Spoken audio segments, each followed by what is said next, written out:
Hello friends, Radhe Radhe. इस video में हम कवर करेंगे क्लास 9 से चैप्टर नंबर 9 सर्कल्स।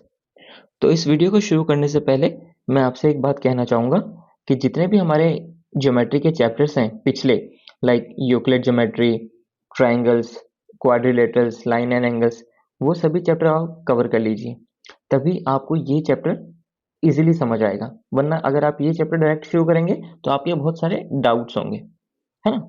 तो अगर आपने वो चैप्टर कंप्लीट कर लिया है तो बहुत अच्छी बात है। अगर नहीं किए हैं तो कोई इश्यू नहीं है।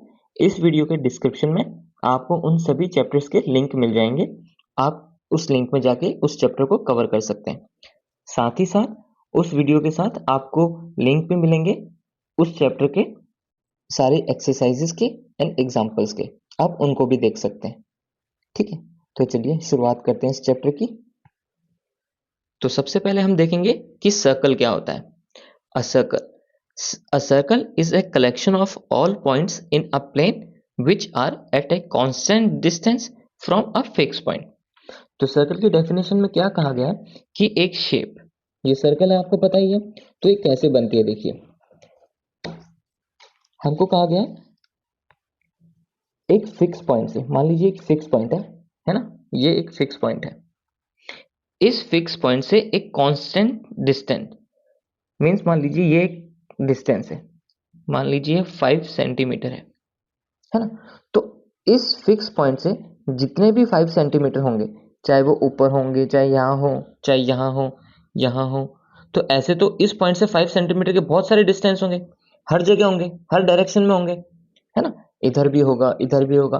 तो अगर आप सारे इस पॉइंट से 5 सेंटीमीटर के डिस्टेंस आप देखेंगे तो बहुत सारे पॉइंट आ जाएंगे ऐसे, है ना।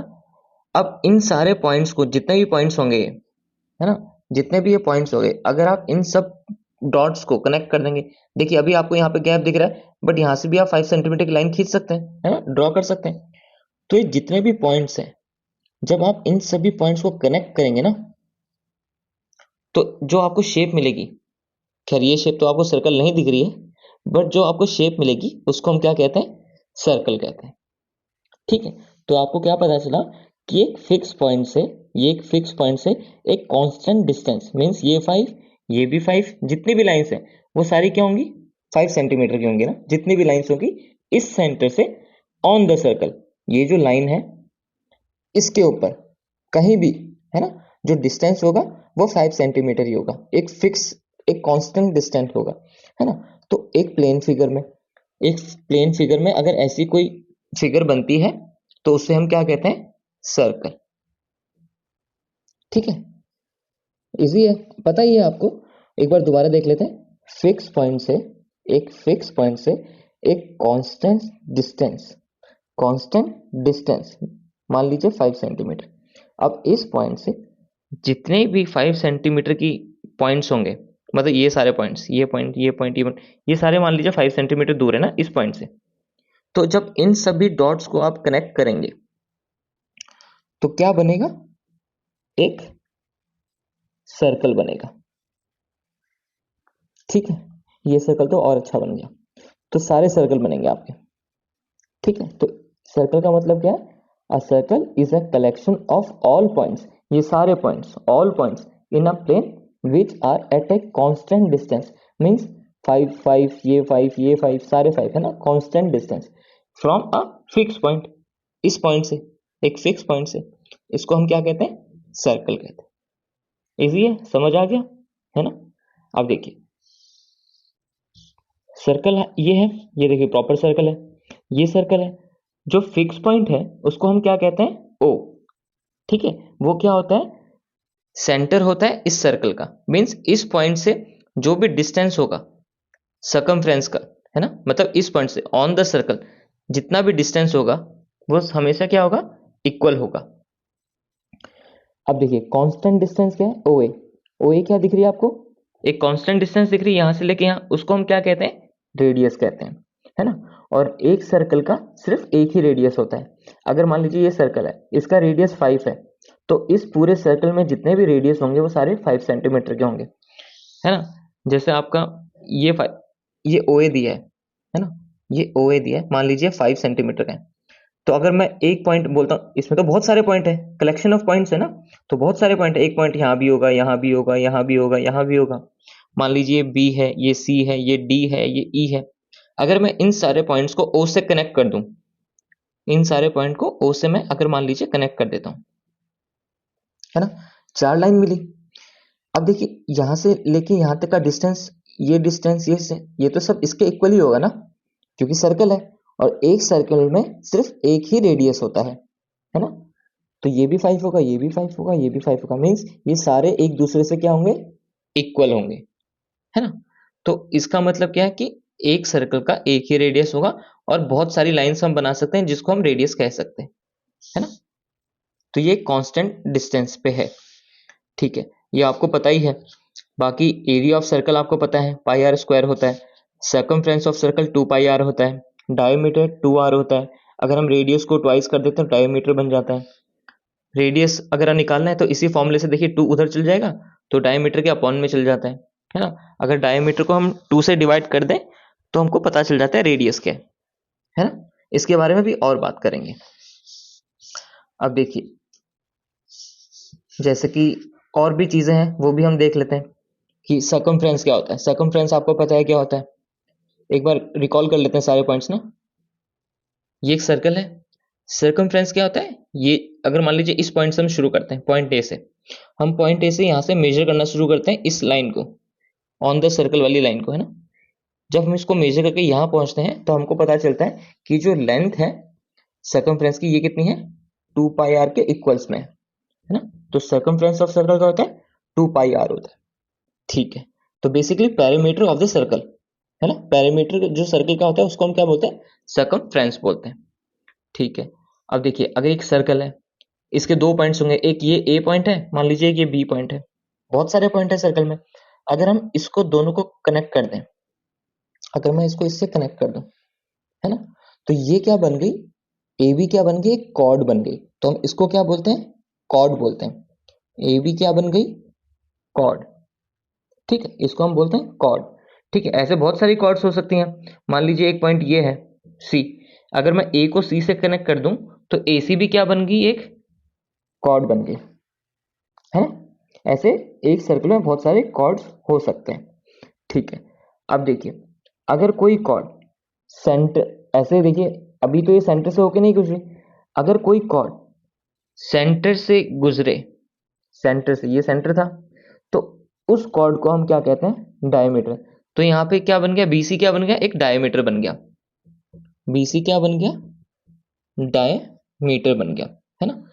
अगर ओसी, ओसी अगर आर है, ओबी भी आर है, तो इन दोनों को ऐड कर देंगे तो वो क्या बन गया, डायमीटर बन गया।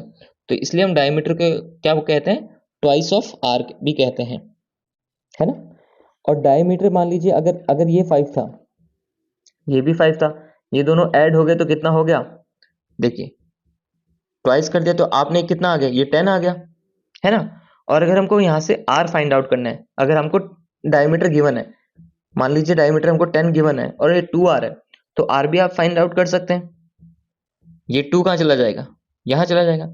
तो रेडियस का फॉर्मूला क्या होता है, डायमीटर अपॉन में 2, है ना। यहाँ से आपको पता चल जाएगा कि रेडियस क्या था, अगर इसको आप सॉल्व करेंगे तो 5 था, तो रेडियस 5 है।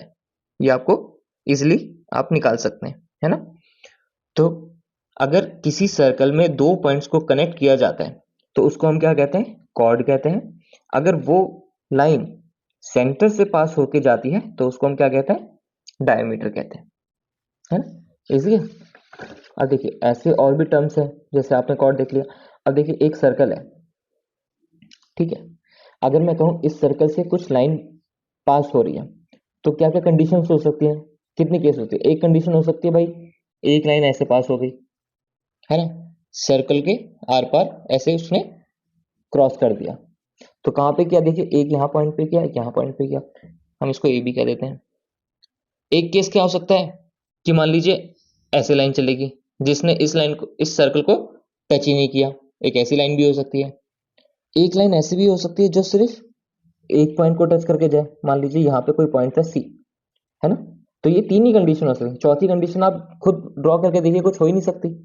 एक कंडीशन हो सकती है जहां पे एक सर्कल को एक लाइन पास करेगी तो 2 पॉइंट से कनेक्ट हो जाएगी, है ना। एक हो सकती है जो सिर्फ एक पॉइंट से कनेक्ट करे, एक कंडीशन ऐसी हो सकती है जहां पे लाइन कनेक्ट नहीं करती, तो इस लाइन को हम कहते हैं सीकेंट लाइन। सीकेंट कहते हैं इसको, सीकेंट लाइन। ठीक है, ऐसी कंडीशन में जहां पे दो पॉइंट से कनेक्ट करके जा रही है। इस लाइन को जहां पे एक पॉइंट से कनेक्ट करती है उसको हम कहते हैं टेंजेंट, टेंजेंट लाइन। ठीक है, अब इस लाइन की बात करें तो आप इसको बोल सकते हैं एक्सटीरियर लाइन है ना। एक्सटीरियर लाइन है कोई जो इस सर्कल्स को कनेक्ट ही नहीं कर रही, तो ये कभी रेफर में भी आएगा भी नहीं, है ना। ये दोनों एक दूसरे को कनेक्ट नहीं करेंगे कभी। ठीक है, अच्छा अब बात करें जैसे सर्कल है, तो सर्कल क्या है, देखिए ये जो सर्कल के अंदर का पार्ट है इसको आप इंटीरियर पार्ट भी कह सकते हैं, है ना। इंटीरियर पार्ट भी कह सकते हैं। अब एक चीज क्या हुई सर्कल के बाहर, आप उसको एक्सटीरियर पार्ट भी कह सकते हैं, है ना। एक्सटीरियर पार्ट कह सकते हैं क्योंकि सर्कल के बाहर है। और ये जो लाइन है ना, ये सर्कमफ्रेंस बेसिकली, इसको हम बोलते हैं on the line, on the circle, sorry, on the circle, है ना। आप इसको क्या कहते हैं, ऑन द सर्कल।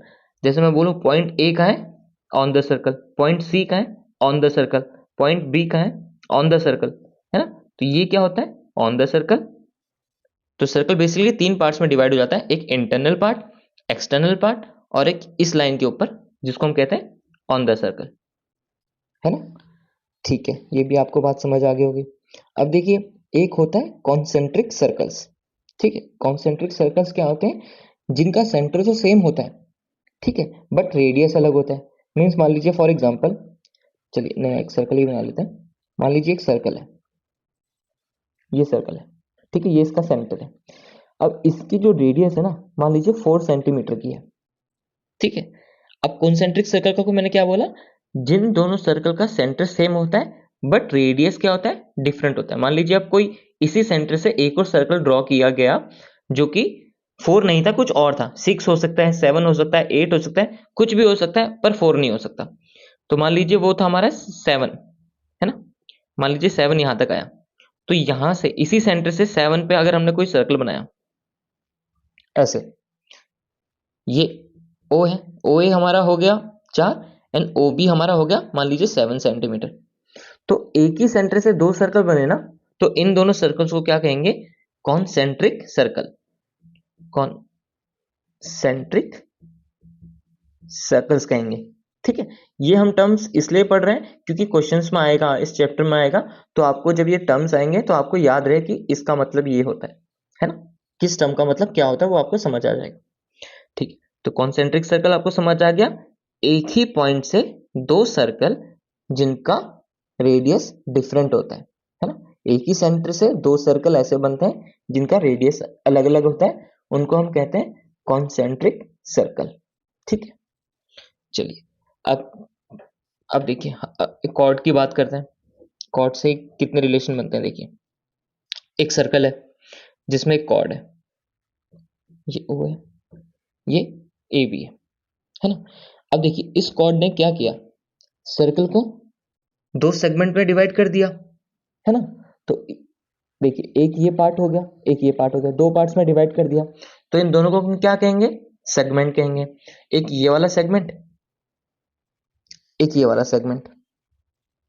अब आपको दिख रहा होगा कि यार ये सेगमेंट तो बहुत बड़ा है और ये तो छोटा सा दिख रहा है, तो हम बड़े सेगमेंट को क्या कह देते हैं, मेजर सेगमेंट, और छोटे सेगमेंट को क्या कह देते हैं, माइनर। मेजर और माइनर, मेजर का मतलब बड़ा, माइनर का मतलब छोटा। तो ना एक कॉर्ड क्या करती है, सर्कल को दो पार्ट्स में डिवाइड करती है, उन दोनों पार्ट्स को हम सेगमेंट बोलते हैं, और जो बड़ा सेगमेंट होता है उसको मेजर सेगमेंट बोलते हैं, जो छोटा सेगमेंट होता है उसको माइनर सेगमेंट बोलते हैं, है ना। इजी है। अब देखिए एक कॉर्ड ने सर्कल को एक तो अंदर से दो पार्ट्स में डिवाइड किया, साथ ही साथ सर्कमफ्रेंस से भी डिवाइड किया, है ना। देखिए एक में आपको ये इतना बड़ा दिख रहा होगा सर्कमफ्रेंस, एक में आपको ये छोटा दिख रहा होगा, है ना। तो एक कॉर्ड क्या करती है, इंटरनल पार्ट को तो आप डिवाइड करती है, साथ ही साथ ऑन द सर्कल ये जो सर्कमफ्रेंस है इसको भी डिवाइड करती है। तो इसको हम क्या कहते हैं, आर्क कहते हैं। इसे हम क्या कहते हैं, आर्क कहते हैं। जैसे मान लीजिए ये एक सर्कल था, है ना, इसको एक कॉर्ड ने ऐसे डिवाइड कर दिया, ठीक है, मान लीजिए ये ए पॉइंट है, दोनों ये दोनों बी पॉइंट थे, यहाँ पे कहीं सेंटर था। ठीक है, तो एक कॉर्ड ने क्या किया, एक सर्कल को इसी फिगर को देखिए हमने ब्रेक करके ऐसे दो बना दिया। ठीक है ना, इसी फिगर को ऐसे ब्रेक करके हमने दो फिगर में बना दिया। तो ये ए पॉइंट है, बी पॉइंट है। अब देखिए एक कॉर्ड ने एक आर्क बनाया है ऐसा, हम इसको आर्क कहते हैं। ठीक है, ये आर्क है और एक ये आर्क है, ये आर्क है। तो देखिए ये आपको ऑब्वियसली दिख रहा होगा छोटा आर्क है, तो इसको क्या क्या कहते हैं हम, छोटा है तो माइनर आर्क कहेंगे। ये आपको बड़ा आर्क दिख रहा है तो इसको हम क्या कह देंगे, मेजर आर्क, है ना। तो कॉर्ड क्या करता है, सर्कल को इंटरनली दो पार्ट्स में डिवाइड करता है, साथ ही साथ ऑन द सर्कल सर्कमफ्रेंस में भी दो पार्ट्स में डिवाइड करता है। इंटरनल पार्ट्स को हम सेगमेंट कहते हैं, मेजर और माइनर, और ऑन द सर्कल सर्कमफ्रेंस में हम उसको कहते हैं आर्क। तो जो बड़ी आर्क होगी उसको मेजर आर्क, जो छोटी आर्क होगी उसको माइनर आर्क। ठीक है, इजी था। अब देखिए एक और सर्कल की बात करते हैं, ये एक सर्कल है। ठीक है, अगर किसी सर्कल को दो रेडियस डिवाइड करें, दो रेडियस मीन्स मान लीजिए एक रेडियस ये है, एक रेडियस ये, सेंटर से अगर कोई पॉइंट्स हैं, है ना, ऑन द सर्कल, तो रेडियस कहलाते हैं। तो ओ ए भी क्या है, एक रेडियस है, ओ बी भी क्या है, एक रेडियस है। अब ये दोनों रेडियस ने जब ज्वाइंट हुए तो क्या करें, देखिए दो पोर्शन बना दिए, एक ये पार्ट बन गया, ठीक है, और एक बचा हुआ इतना बड़ा वाला पार्ट बन गया, है ना। तो जब दो रेडियस एक सर्कल को दो पार्ट्स में डिवाइड करती है तो उसको हम कहते हैं सेक्टर, उसे हम कहते हैं सेक्टर। ठीक है, अब देखिए ये छोटा सेक्टर है, ऑब्वियसली आपको छोटा दिख रहा है, ये बड़ा दिख रहा है इतना, तो ये छोटा सेक्टर हो गया, तो इसको हम माइनर बोलेंगे, माइनर सेक्टर। ये बड़ा है तो इसको हम क्या बोलेंगे, मेजर,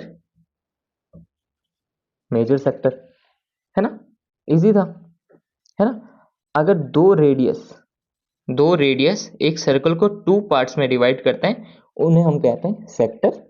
अगर वो छोटा है दिखने में तो उसको माइनर बोलेंगे, माइनर सेक्टर।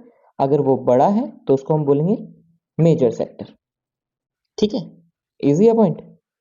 ठीक है, अच्छा अगर हम कॉर्ड की बात कर रहे थे तो यहाँ पे जो कॉर्ड है, अगर देखिए कॉर्ड यहाँ पे देखिए, अगर कॉर्ड कभी सेंटर से होता है तो उससे हम क्या कहते थे, डायमीटर कहते थे।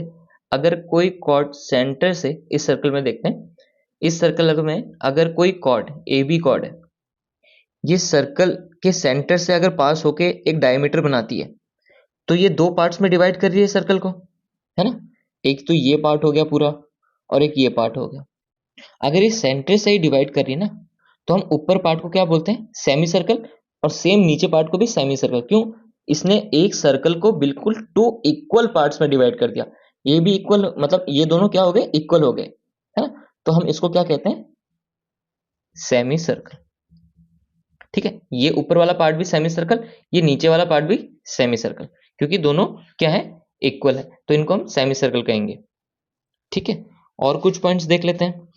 देखिए जैसे इन फिगर्स में मैंने आपके लिए अच्छे से ड्रॉ कर रखा है, ये एक सर्कल है ना, ये ओ ए क्या है, रेडियस है, ओ बी क्या है, रेडियस है। तो इस दो रेडियस ने एक सर्कल को दो पार्ट्स में डिवाइड किया, तो ये जो पार्ट है छोटा वाला इसे हम कहते हैं, ये देखिए यहाँ पे लिख दिया मैंने माइनर सेक्टर। तो ये छोटा पार्ट क्या हो गया, माइनर सेक्टर हो गया। ये जो बड़ा पार्ट हुआ ये मेजर सेक्टर हो गया, है, समझ आया होगा आपको।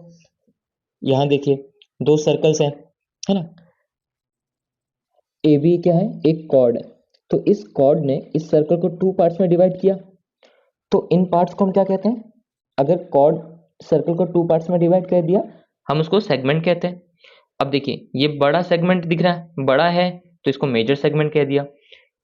ये जो है छोटा सेगमेंट दिख रहा है आपको, तो इसको हमने माइनर सेगमेंट कह दिया। इजी है। अब देखिए कॉर्ड क्या करता है, एक सर्कल को इंटरनली तो आपको डिवाइड करता है, साथ ही साथ ऑन द सर्कल सर्कमफ्रेंस के थ्रू भी आपको डिवाइड करता है, तो उसे हम क्या कहते हैं, आर्क कहते हैं। तो ये पी पॉइंट है, तो ए पी बी, तो हम इसको कैसे लिखते हैं, आप इसको ए बी आर्क, है ना, इसके ऊपर एक ऐसे एक साइन आता है, इसको हम आर्क का साइन कहते हैं। तो ए, अच्छा अगर बीच में पी है तो हम इसको ऐसे भी लिख सकते हैं, ए पी बी, है ना। आपको समझ आएगा कि ए पी बी क्या है, एक मेजर आर्क है, क्योंकि एक बहुत बड़ा आर्क बना रहा है। नीचे देखिए ए बी एक छोटा आर्क बना रहा है, तो इसके साथ क्या है, पॉइंट क्यू है, तो यहाँ पे लिख सकते हैं ए क्यू बी। ये जो आर्क है ये क्या है, माइनर आर्क है, क्योंकि छोटा आर्क बना रहा है ना। यहाँ पर भी लिख सकते हैं हम ऐसे साथ में, तो ये क्या है, एक माइनर आर्क बना रहा है ना। इन फिगर से आपको अच्छे से समझ आया होगा, है ना। चलिए अब जितने भी हमने पॉइंट्स को कवर किया, जितने भी टर्म्स को हमने कवर किया, एक बार उनकी डेफिनेशंस भी देख लेते हैं। चलिए तो देखिए, रेडियस क्या होता है? A radius is a measure of distance from the centre of the circle to any point on the circle. ठीक है, any point on the circle is called radius. जैसे हमने रेडियस की बात करी थी, यहाँ पे देखिए इस फिगर में कि जो एक सर्कल होता है उसका एक फिक्स पॉइंट होता है ना। ये मान लीजिए ये फिक्स पॉइंट था, तो यहां से जो डिस्टेंस है इसकी ऑन द सर्कल, चाहे वो किसी भी पॉइंट पे हो, एनी पॉइंट पे ना, चाहे वो इस पॉइंट पे हो, इस पॉइंट पे हो, इधर पॉइंट हो, इस सर्कल के में कहीं भी पॉइंट हो, तो उसका डिस्टेंस जो है हमेशा सेंटर से उस पॉइंट तक का सर्कल पे इक्वल ही रहेगा, है ना। तो अगर यहाँ पे 5 है तो भाई पूरा सर्कल का रेडियस, सब रेडियस सारे क्या होंगे, इक्वल होंगे। तो आपको ये पता होना चाहिए कि इसमें मतलब इंपॉर्टेंट बात क्या है कि एक सर्कल का सिर्फ एक ही रेडियस होता है। ठीक है, एक सर्कल का एक ही रेडियस होता है। ठीक है, सर्कमफ्रेंस क्या होता है? The perimeter of a circle is called its circumference, है ना। ये जो पेरीमीटर है ये सर्कल का, ये इस पॉइंट से अगर हमने शुरू किया था, ये पूरा पॉइंट है ना, ये पूरा क्या हो गया, पेरीमीटर हो गया सर्कल का। तो the perimeter of a circle is called circumference, और सर्कमफ्रेंस का फॉर्मूला क्या होता है, 2πr, है ना। नेक्स्ट पॉइंट है chord. A chord of a circle is a line segment joining the 2 points of the circle, है ना। किसी भी सर्कल के 2 पॉइंट्स को जब हम ज्वाइन कर देते हैं, सेंटर यहाँ पे, तो उसको हम क्या कहते हैं, कॉर्ड कहते हैं। इजी है। डायमीटर क्या होता है? A diameter is a chord of a circle passing through the centre of the circle, है ना। कोई भी कॉर्ड अगर सेंटर से पास होती है तो उसे हम क्या कहते हैं, डायमीटर, है ना, अगर वो सेंटर से पास कर रही है कोई कॉर्ड। ठीक है। Secant, a line which intersect a circle in 2 distinct point is called a secant of the circle, है ना। देखिए इस डायग्राम में था, एक सर्कल था, एक लाइन पास कर रही है सर्कल से 2 पॉइंट्स में, तो उसको हम क्या कह रहे हैं, सीकेंट लाइन कहते हैं। तो वो यहाँ लिखा गया है। टेंजेंट क्या होता है? देखिए, a line that intersect this circle in exactly 1 point is called a tangent. देखिए सर्कल में एक ही पॉइंट पे जो लाइन टच करके गई उसे हम क्या कहते हैं, टेंजेंट कहते हैं। कॉन्सेंट्रिक सर्कल्स, ठीक है, कॉन्सेंट्रिक सर्कल्स क्या होते हैं? Circles which have the same centre but different radius, है ना। ये देखिए ये 2 सर्कल्स हमने बनाए थे, एक ही सेंटर था पर उनका रेडियस क्या था, अलग अलग था, तो उन्हें हम क्या कहते हैं, कॉन्सेंट्रिक सर्कल्स कहते हैं। Arc of a circle, a continuous place of a circle is called an arc of a circle, है ना। ये देखिए ये आर्क है, ये कॉन्टिन्यूअस प्लेस है सर्कल का, तो इसको हम आर्क कहते हैं। अब कॉन्करेंट आर्क क्या होती है? Two circles, sorry, two arc of a circle are said to be concurrent if they have the same degree measure. इसका कहने का मतलब है, ये मैं आपको बताना भूल गया, है ना। देखिए कुछ नहीं है, बहुत इजी है। कॉन्करेंट सर्कल, आप देखिए कॉन्करेंट का मतलब आपको पता है ना, हमने ट्रायंगल चैप्टर पढ़ा है। कॉन्करेंट मीन्स जिसका शेप और साइज क्या होता है, इक्वल होता है। कहने का मतलब है कि दो आर्क, मान लीजिए दो आर्क बनी, कैसे बनी, यहां से बनी, मान लीजिए यहां से बनी, एक ये आर्क दिख रही है आपको, है ना। मान लीजिए ये ए बी है, ये सी डी है। इस कॉर्ड ने दो आर्क बना दी, एक ए बी और एक सी डी, है ना। अगर इस आर्क को, ये ए बी जो आर्क है और ये सी डी जो आर्क है, इन दोनों को हम कॉन्करेंट इक्वल कब कहेंगे? इन दोनों को आर्क को हम इक्वल तभी कहेंगे जब ये सेंटर पे ना सेम एंगल बना रही हो। ये जो एंगल बना और ये जो एंगल बना, इन आर्क ने दो एंगल बनाए, तो अगर ये मान लीजिए 10 है तो ये भी 10 होगा। अगर ये दोनों 10 हैं, अगर ये दोनों 10 हैं, इक्वल हैं, तब ये क्या हो सकते हैं, दोनों आर्क कॉन्करेंट हो सकते हैं, है ना। मीन्स ये x है और ये भी x है, तो कोई भी आप वैल्यू रख दीजिए, इसकी 50 रख दीजिए तो ये भी 50 हो गया, 60 रख दीजिए तो ये भी 60 हो गया, है ना। तो जो वो बना रही हैं, two arc of a circle are said to be concurrent if they have the same degree measure, तो उनका जो सेम अगर डिग्री है तो उनको हम क्या कहते हैं, कॉन्करेंट आर्क कहते हैं। ठीक है, समझ आ गया आपको। चलिए नेक्स्ट पॉइंट देखते हैं, semi circle. A diameter of a circle divides it into two equal arcs. Each of these arcs is called a semicircle, है ना। देखिए एक सर्कल था, डायमीटर ने क्या किया, दो पार्ट्स में डिवाइड कर दिया सर्कल को और दोनों को इक्वल पार्ट्स में डिवाइड किया, तो इसको हम क्या कहते हैं, दोनों आर्क्स को हम बेसिकली सेमी सर्कल कहते हैं। तो यही लिखा गया है यहाँ। अब देखिए सेगमेंट ऑफ ए सर्कल क्या होता है, हमने पढ़ा था मेजर सेगमेंट माइनर सेगमेंट, है ना। तो सेगमेंट क्या होते हैं, the part of the circular region bounded by an arc and a chord including the arc and the chord is a called a segment of a circle, है ना। वो part जो आर्क और कॉर्ड डिवाइड्स करता है, वो arc और वो कॉर्ड जो डिवाइड्स करता है सर्कल को, बेसिकली उनको हम क्या कहते हैं, सेगमेंट्स कहते हैं, है ना। अब देखिए minor and major arc of a circle, if the length of an arc is less than the length of the arc of the semicircle then it is called a minor arc, है ना। अगर semi circle के इससे अगर कम होगी, छोटी होगी, देखिए मान लीजिए ये छोटी है ना, ये छोटी हो गई तो इसको हम क्या कहेंगे, माइनर आर्क। और अगर ये माइनर आर्क होगी तो इसके अपोजिट देखिए, इस कॉर्ड से ये बड़ी आर्क बन गई, ये क्या है, डायमीटर से बड़ी है, तो ऑब्वियसली अगर बड़ी है तो मेजर हो गई, है ना। वही लिखा गया, if the length of an arc is less than the length of N arc of the semi circle, है ना। सेमी सर्कल की आर्क से अगर वो छोटी है तो वो माइनर है, otherwise it is a major arc, वरना वो क्या होगी, बड़ी होगी, है ना। कॉन्करेंट सर्कल देखिए क्या होते हैं। अब देखिए कॉन्करेंट का आपको पता ही है, मीन्स क्या होता है, उसका साइज और शेप दोनों इक्वल होने चाहिए। Two circles are said to be concurrent only when they have equal radius, बिल्कुल सही बात। अगर देखिए ये एक सर्कल है ना, और ये एक सर्कल है, इसका रेडियस कितना है, 5 है सपोज, और इसका भी कितना है, 5 है। तो देखिए शेप तो इनकी एक ही है, ये सर्कल है, ये भी सर्कल है ना। तो ये तो शेप तो इनकी सेम है, साइज भी सेम है, क्योंकि हर सर्कल का एक ही रेडियस होता है। इसका भी 5 है, इसका भी 5 है, तो ये दोनों कोइंसाइड कर जाएंगी, एक के ऊपर एक रख जाएंगे, है ना। तो इनका एरिया भी सेम होगा, इनका सर्कमफ्रेंस का भी अगर फॉर्मूला आप इनमें पुट करेंगे 2 पाई आर, तो देखिए आर्क यहाँ पर भी 5 है, यहाँ पर भी 5 है, तो ये दोनों क्या आएंगे, इक्वल ही आएंगी, है ना।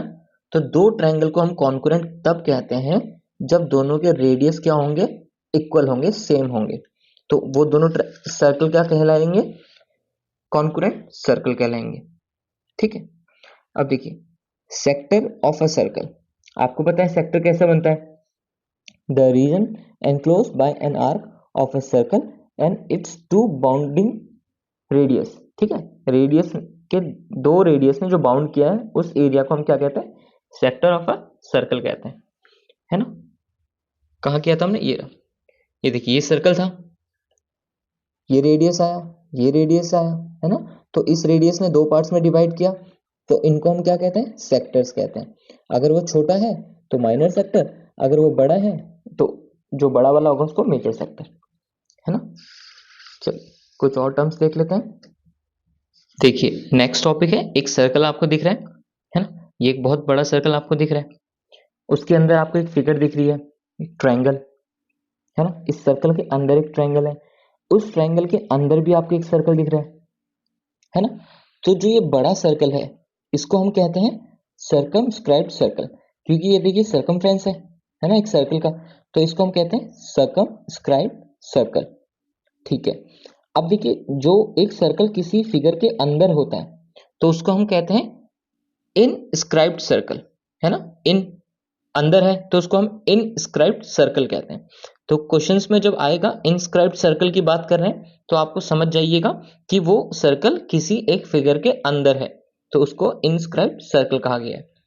ठीक है, अब देखिए नेक्स्ट टॉपिक है circle subtended bye a cord at a point. ठीक है, अब देखिए एक ए बी एक कॉर्ड है, है ना। एक सर्कल है जहां पे ए बी एक कॉर्ड है, वो कॉर्ड क्या कर रही है, सबटेंड कर रही है एंगल एट द सेंटर। तो सबटेंड कर रही है मीन्स एक एंगल फॉर्म कर रही है, एक एंगल बना रही है। तो angle A B subtends an angle at the centre, है ना। तो मतलब ए बी कॉर्ड ने एक सेंटर पे सर्कल बनाया, सॉरी एंगल बनाया, है ना। तो उस एंगल का नाम क्या है, एंगल ए ओ बी। आप ए ओ बी भी कह सकते हैं, बी ओ ए भी कह सकते हैं, है ना। तो angle A O B subtended by the chord A B at the centre O, ठीक है।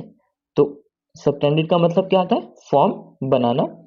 तो ए बी कॉर्ड ने सेंटर पे एक एंगल सबटेंड किया, मीन्स एक एंगल बनाया है जिसका नाम है angle A O B, either B O A, ठीक है, इजी है। चलिए नेक्स्ट पॉइंट देखते हैं। अब देखिए, relation between the size of the chord and the angle subtended by it on centre, ठीक है। अब देखिए, आपको दिख रहे हैं कि कुछ रेडियस है, ये सारे रेडियस ही हैं, ओपी रेडियस है, ओ ए रेडियस है, ओ बी ओ क्यू, ये चारों रेडियस हैं, चारों इक्वल भी होंगी, है ना। अगर हम बात करें एंगल्स की, देखिए ए ओ बी एंगल की बात करें, पी ओ क्यू एंगल की बात करें, ठीक है। अगर हम इसको कॉर्ड से ज्वाइन कर दें, मान लीजिए ये कॉर्ड है, ठीक है, ज्वाइन हो गई। अब पी को ज्वाइन कर दीजिए, है ना। अभी देखिए, हमको क्या रिलेशन देखना है यहाँ पे, relation between the size of the chord, chord का size and the angle subtended by it on centre, और जो इस कॉर्ड ने सेंटर पे एंगल बनाया है उसका रिलेशन। तो देखिए ये जो कॉर्ड है ए बी और ये जो एंगल है ना, इनको अगर हम कंपेयर करें पी क्यू कॉर्ड से, तो आपको क्या दिख रहा है, ए बी कॉर्ड और पी क्यू कॉर्ड में क्या दिख रहा है आपको रिलेशन में, कि भाई ए बी कॉर्ड छोटी है और पी क्यू कॉर्ड बड़ी है। तो अगर ये मान लीजिए फर्ज कीजिए ये 10 सेंटीमीटर की है ए बी अगर, तो भाई ये तो कम से कम 20-25 की होगी, है ना। तो अगर दो कॉर्ड हैं, एक कॉर्ड छोटी है एक कॉर्ड बड़ी है, तो उनका जो एंगल का रिलेशन है वो भी क्या होगा, इक्वल होगा। इक्वल मीन्स अगर ये एंगल कोई मान लीजिए 5 डिग्री का बनाता है, तो अब देखिए ए ओ बी की बात कर रहा हूं मैं, ए बी कॉर्ड ने ए ओ बी एंगल बनाया, तो 10 सेंटीमीटर की कॉर्ड ने 5 डिग्री का एंगल बनाया मान लीजिए, है ना। तो पी क्यू कॉर्ड कितनी थी, मान लीजिए 20 सेंटीमीटर है, तो एंगल क्या बना रही है, पी ओ क्यू बना रही है। तो पी ओ क्यू देखिए आप यहां से लेके यहां तक, है ना। अब इस एंगल से तो ऑब्वियसली ये बहुत बड़ा एंगल दिख रहा है ना। तो ये कम से कम क्या होगा, मान लीजिए कि ये 20 होगा, मान लीजिए, है ना। तो हमको इन इससे क्या पता चला कि अगर कॉर्ड किसी एक कॉर्ड से बड़ी है तो उनके एंगल्स भी क्या होंगे, एक दूसरे से छोटे बड़े होंगे। तो छोटी कॉर्ड है तो छोटा एंगल, बड़ा कॉर्ड है तो बड़ा एंगल, है ना। मान लीजिए हम एक पॉइंट और ले लेते हैं यहाँ पे, है ना। अगर मैं इसको नाम दे दूं एम एन, एम और एन, मैं इन दोनों को ज्वाइन कर दूं, है ना। अब ये कॉर्ड भी सेंटर पे कोई एंगल बनाएगी, तो ये देखिए यहाँ से कुछ ऐसे एंगल बनेगा, है ना, यहाँ से कुछ ऐसे एंगल बनेगा।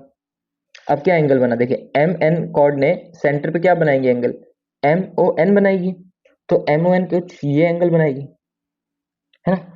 अब इस एंगल की अगर हम बात करें, देखिए ए ओ बी से तो बड़ा ही है ना, ए ओ बी ये जो एंगल है इस एंगल से तो बड़ा है। पर अगर हम पी ओ क्यू की बात करें तो ये तो और बड़ा एंगल है, तो उससे तो ये छोटा ही है। तो भाई कॉर्ड भी छोटी है, देखियो ये कॉर्ड भी बड़ी है ना। तो बड़ी कॉर्ड बड़ा एंगल, छोटा कॉर्ड छोटा एंगल। और यहाँ पे देखिए ये छोटा था तो ये छोटा हो गया, अगर एम एन बड़ा हो गया तो एंगल भी इसका बड़ा हो गया। तो अगर बड़ी कॉर्ड होगी तो बड़ा एंगल बनाएगी, छोटी कॉर्ड होगी तो छोटा एंगल बनाएगी। यही इस रिलेशन में कहा गया है ना, कि क्या रिलेशन होता है साइज ऑफ अ कॉर्ड का और वो जो एंगल बनाती है सेंटर पे उसका। तो छोटी कॉर्ड है तो छोटा एंगल, बड़ी कॉर्ड है तो बड़ा एंगल, सिंपल है, ठीक है। अगर मान लीजिए कॉर्ड ऐसे आ गई, एक डायमीटर आ गई, है ना, एक डायमीटर आ गई मान लीजिए, तो देखिए इसका पूरा एंगल कितना हो जाएगा, 180 डिग्री, स्ट्रेट लाइन है ना। तो ये पूरा कितना हो जाएगा, 180 हो जाएगा, है ना। चलिए नेक्स्ट टॉपिक देखते हैं। नेक्स्ट टॉपिक है सर्कल पासिंग थ्रू 3 पॉइंट्स, ठीक है। कि सर्कल कितने पॉइंट से एक एक सर्कल बनता है, पास करता है। ठीक है, तो पहले हम रिकॉल कर लेते हैं लाइन्स एंड एंगल के चैप्टर को कि एक लाइन बनाने के लिए हमको कितने मिनिमम पॉइंट्स की जरूरत होती है। तो आपको पता है अगर 2 पॉइंट है, अगर 2 पॉइंट हमको गिवन है, तो अगर हम उसको कनेक्ट कर सकते हैं और एक लाइन बना सकते हैं, तो हमको मिनिमम 2 पॉइंट्स की जरूरत होती है, रिक्वायरमेंट होती है एक लाइन ड्रॉ करने के लिए, है ना। सिर्फ 2 पॉइंट्स की। अगर एक पॉइंट है तो हम लाइन ड्रॉ कर ही नहीं सकते। आप क्या लाइन ड्रॉ करेंगे, किस तरफ करेंगे, कुछ नहीं पता। अगर एक पॉइंट मैं आपको और दे दूं फिर तो लाइन बन जाएगी ना। आप इन दोनों को ड्रॉ कर सकते हैं। तो हमको मिनिमम कितने चाहिए होते हैं, 2 पॉइंट्स चाहिए होते हैं एक लाइन ड्रॉ करने के लिए। और इसमें एक खास बात क्या थी कि हमको एक ही यूनिक लाइन ऐसी होगी जो 2 पॉइंट्स को कनेक्ट करेंगी। फॉर एग्जाम्पल ये 2 पॉइंट्स हैं, है ना। अब इसको कनेक्ट क्या कर रही है, एक ये लाइन कर रही है, ठीक है ना, ये लाइन कनेक्ट कर रही है। अब कोई और लाइन होगी जो इन दोनों पॉइंट्स को कनेक्ट करेगी, कहने का मतलब ये है, हाँ, नहीं होगी, है ना। अब इन दोनों पॉइंट्स को कोई और लाइन हो ही नहीं सकती जो कनेक्ट करेगी, है ना। तो ये खास बात यही है कि there is only one and only one line, है ना, ओनली वन यूनिक लाइन जो 2 पॉइंट्स को क्रॉस करती है ना, जो 2 पॉइंट से बनती है वो एक ही यूनिक लाइन होती है। एक ये खास बात भी यहां से हमको मिली थी। ऐसी अगर हम अब सर्कल की बात करें तो देखिए अगर हमको एक पॉइंट दिया है, ठीक है, अब इस एक एक पॉइंट से कितने सर्कल्स जा सकते हैं ऑन द सर्कल, है ना, मतलब टच करते हुए। एक सर्कल ऐसे हो सकता है, एक सर्कल इसके ठीक अपोजिट भी हो सकता है, एक सर्कल यहां से भी ड्रॉ हो सकता है, एक सर्कल ऐसे यहां से भी ड्रॉ हो सकता है, एक सर्कल थोड़ा बड़ा होगा ऐसे हो सकता है। तो एक पॉइंट से बहुत सारे सर्कल्स ड्रॉ हो सकते हैं। एक पॉइंट से मतलब आप कह सकते हैं इनफाइनाइट, है ना। एक पॉइंट से बहुत सारे सर्कल पास कर सकते हैं, ठीक है। अब एक पॉइंट की बात होगी, अगर 2 पॉइंट की बात करें तो देखिए मान लीजिए ये 2 पॉइंट है ना। अब एक सर्कल ऐसे भी हो सकता है छोटा, एक सर्कल देखिए ऐसे बड़ा भी हो सकता है जो ऐसे कुछ पास करेगा, एक सर्कल कुछ यूं भी हो सकता है ना। ये तो खैर सर्कल नहीं बना, आलू बन गया। पर एक सर्कल ऐसे भी हो सकता है ना। तो मीन्स क्या है कि 2 पॉइंट्स से भी काफी सर्कल्स जो है वो पास हो सकते हैं, ड्रॉ हो सकते हैं, ठीक है। एक पॉइंट की अगर हम बात करें तो इनफाइनाइट है, और अगर हम 2 पॉइंट्स की बात करें वो भी क्या है, इनफाइनाइट है, ठीक है ना।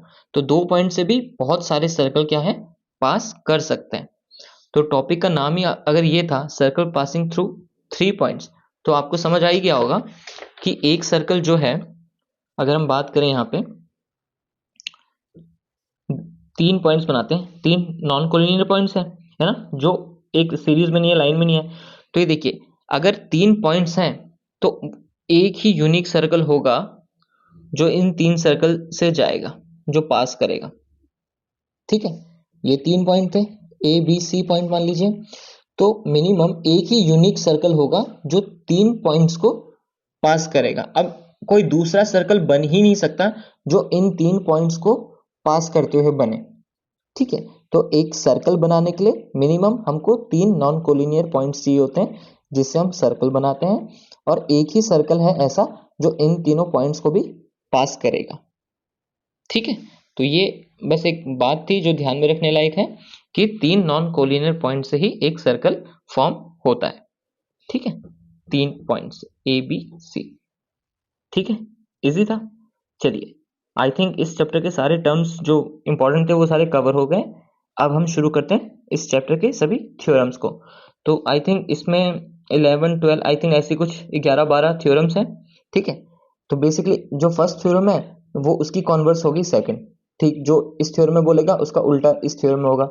मान लीजिए कोई तीसरी थ्योरम आई तो जो चौथी थ्योरम होगी वो इसकी ठीक अपोजिट होगी, कॉन्वर्स होगी उसका, है ना। तो ऐसे करके इजी इजी थ्योरम्स है, कुछ 11 12 होंगी या तो फिर 14 होंगी, ऐसी कुछ है, ठीक है। इजी थ्योरम्स है, बहुत जल्दी कवर हो जाएंगे।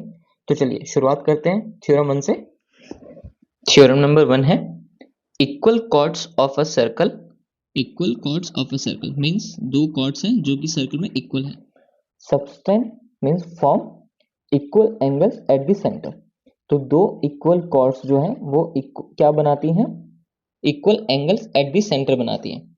मींस अगर मान लीजिए ए है, ये बी है, मैंने आपके लिए ऑलरेडी बनाया हुआ है एक सर्कल जहाँ पे ए बी इक्वल्स है सी डी के, सी डी मान लेते हैं इसको, ये सेंटर का तो ओ होता है ना।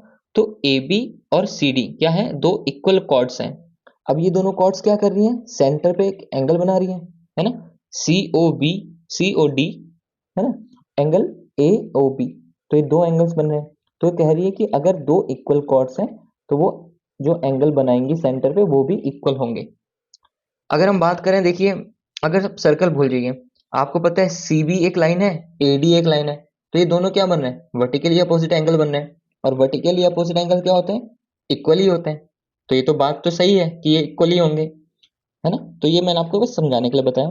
तो देखिए हम कैसे करेंगे, अभी हमारे पास ए बी और सी डी ही लाइन है, तो हम क्या करेंगे, ए ओ को ज्वाइन कर देंगे, ओ बी को भी ज्वाइन कर देंगे, सी ओ को भी ज्वाइन कर देंगे और डी ओ को भी ज्वाइन कर देंगे, तभी तो हमको ये एंगल मिलेंगे, है ना। अब इन दोनों को अगर इक्वल करना है, मींस इन दोनों ट्रायंगल को क्या करना होगा, कॉन्कुरेंट करना होगा। अगर ये दोनों ट्रायंगल कॉन्कुरेंट हो गए तो इनके सारे कॉरस्पॉन्डिंग पार्ट्स भी क्या हो जाएंगे, इक्वल हो जाएंगे।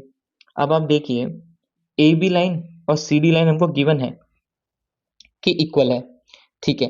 अगर हम बात करें ओ बी, ओ ए, ओ सी और ओ डी, ये आपको क्या दिख रही है, सेंटर ऑफ द सर्कल से ऑन द सर्कल का डिस्टेंस है। तो ये क्या होता है, रेडियस होता है। तो ये क्या है, ये भी रेडियस ही है ना। ओ सी क्या है, ये भी रेडियस है। और ओ डी क्या है, ये भी रेडियस है। और एक सर्कल के में एक ही रेडियस होता है। तो अगर ओ बी कुछ भी होगा, फॉर एग्जाम्पल अगर एक्स है तो O A, O C, O D भी एक्स ही है। तो सारे क्या है, इक्वल है। तो ये इसके इक्वल, ये इसके इक्वल, ये इसके इक्वल। तो साइड साइड साइड से दोनों ट्रायंगल क्या हो गए, कॉन्कुरेंट हो जाएंगे।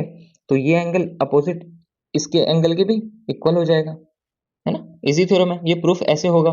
बाकी आपको याद रखने वाली बात यह है कि equal chords of a circle form equal angles at the centre, ठीक है। तो हम इसको कैसे प्रूफ करेंगे, सबसे पहले हम लिखेंगे गिवन।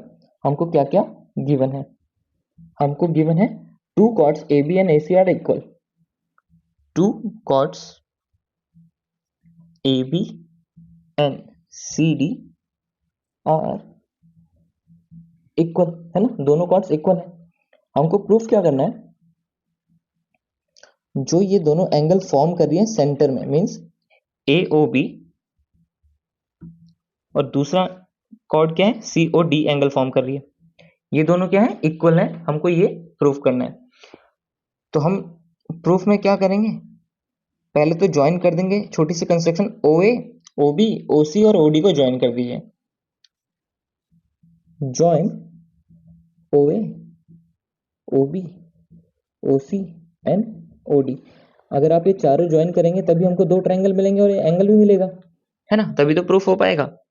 अब देखिए, अब in triangle A O B and C O D, in triangle A O B and C O D, दोनों ट्रायंगल में बात करें तो ट्रिपल एस से हो ही रहा है। तो अगर ए ओ हम पहले लिखेंगे तो हमको ओ बी, ओ डी लिख लीजिए, है ना। फिर आप लिख लीजिए ए बी, यहाँ पे सी डी लिख लीजिए, फिर आप लिख लीजिए ओ बी और यहाँ पे ओ सी लिख लीजिए। तो देखिए ओ ए ओ डी क्या है, ये तो रेडियस है। ए बी सी डी हमको गिवन है और ओ बी और ओ सी क्या है, ये भी रेडियस है। तो रेडियस ऑफ सेम सर्कल भी लिख सकते हैं हम, रेडियस ऑफ सेम सर्कल, है ना। यही चीज आप ओ बी और ओ सी में भी लिखेंगे, रेडियस ऑफ सेम सर्कल। एक ही सर्कल के रेडियस क्या होते हैं, इक्वल ही होते हैं। एंड ए बी और सी डी हमको गिवन था कि दोनों कॉर्ड्स क्या हैं, इक्वल हैं। तो therefore triangle A O B is concurrent to D O C या सी ओ डी, आप इधर कुछ भी लिख सकते हैं, इसमें तो इक्वल ही है, by side side side, bye triple S concurrent rule, है ना। अब ये दोनों अगर ट्रायंगल कॉन्करेंट हो गए तो क्या होगा, इनके सारे एंगल्स भी इक्वल होंगे। तो एंगल ए एंगल डी के इक्वल है, एंगल ओ के इक्वल है, एंगल बी एंगल सी के इक्वल है। तो देयरफॉर बाय सीपीसीटी हम कह सकते हैं angle A O B equals to angle C O D, है ना। ये एंगल जो भी बनेगा, ये दोनों एंगल क्या हो जाएंगे, इक्वल हो जाएंगे। ये एंगल इसके इक्वल ही होगा। इजी थ्योरम थी, है। चलिए नेक्स्ट थ्योरम देखते हैं।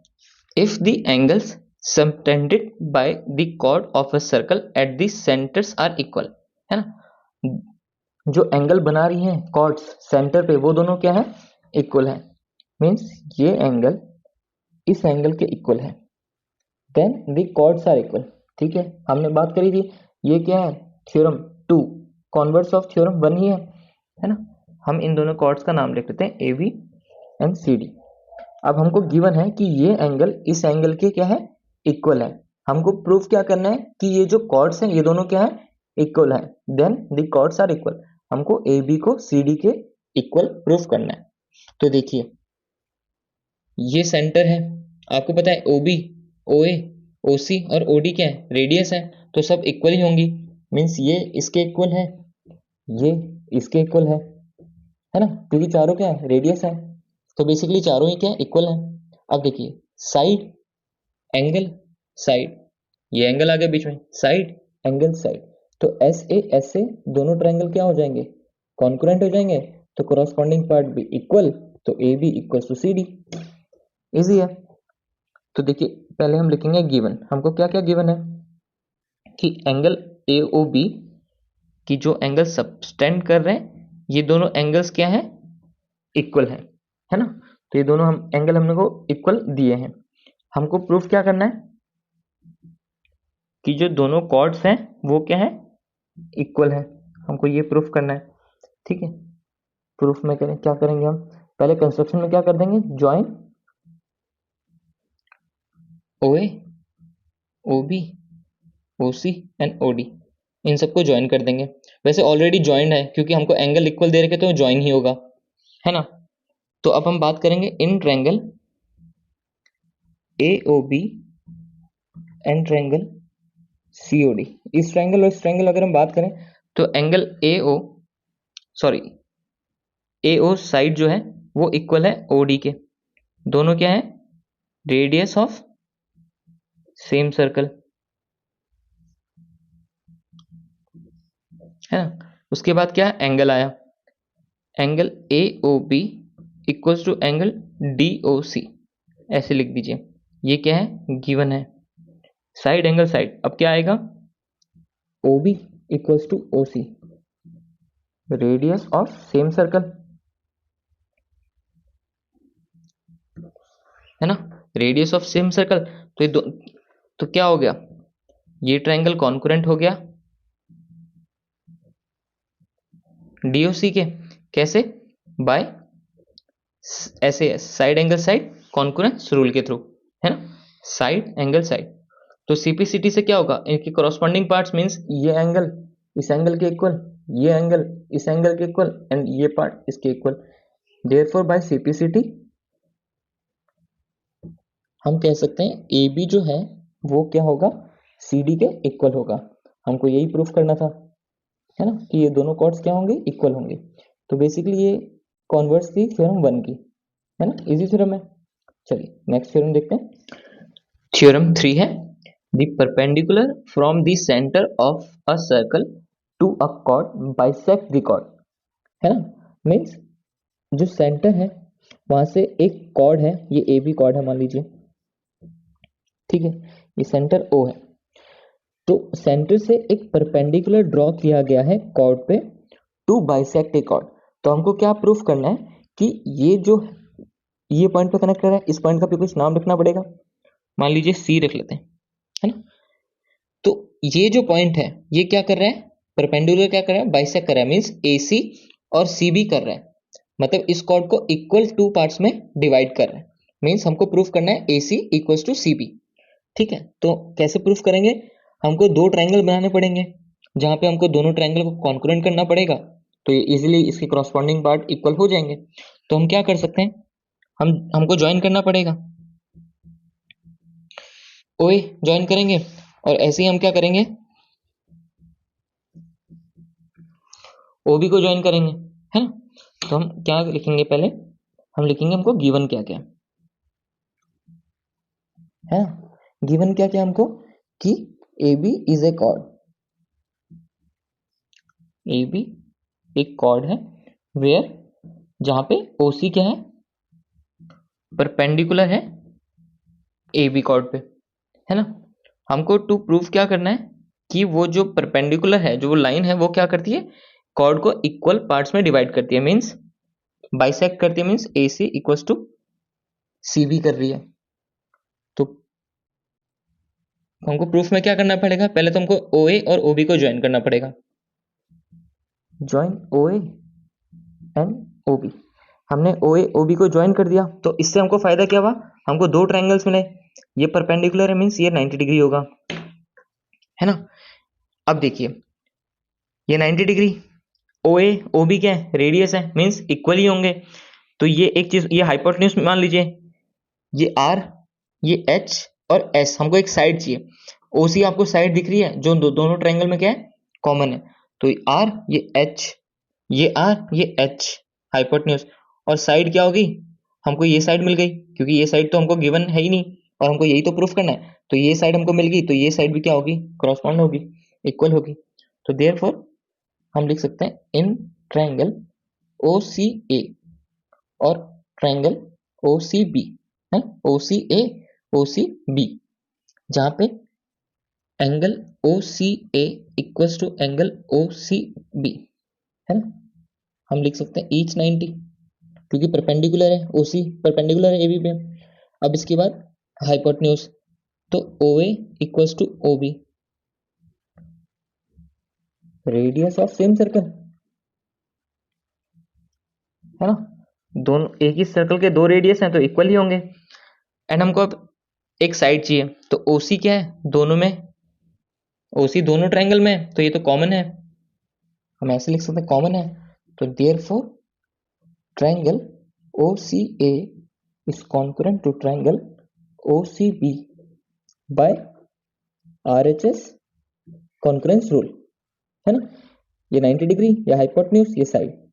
तो अब सीपीसीटी से क्या होगा, इसके सारे कॉरेस्पॉन्डिंग पार्ट्स इक्वल होंगे, तो ए सी इक्वल होगा, ये देखिए C A equals to C B, means A C equals to B C. तो therefore A C equals to C B, हम ऐसे लिख सकते हैं, हमको यही प्रूफ करना था, है ना। तो आप ये थ्योरम याद रखेंगे, जो परपेंडिकुलर, अगर सेंटर से किसी कॉर्ड पे परपेंडिकुलर आ रहा है तो वो उस कॉर्ड को बाइसेक्ट करता है, ठीक है, इजी है। चलिए नेक्स्ट क्वेश्चन करते हैं। थ्योरम 4 है, the line drawn through the centre of a circle to bisect a chord is perpendicular to the cord.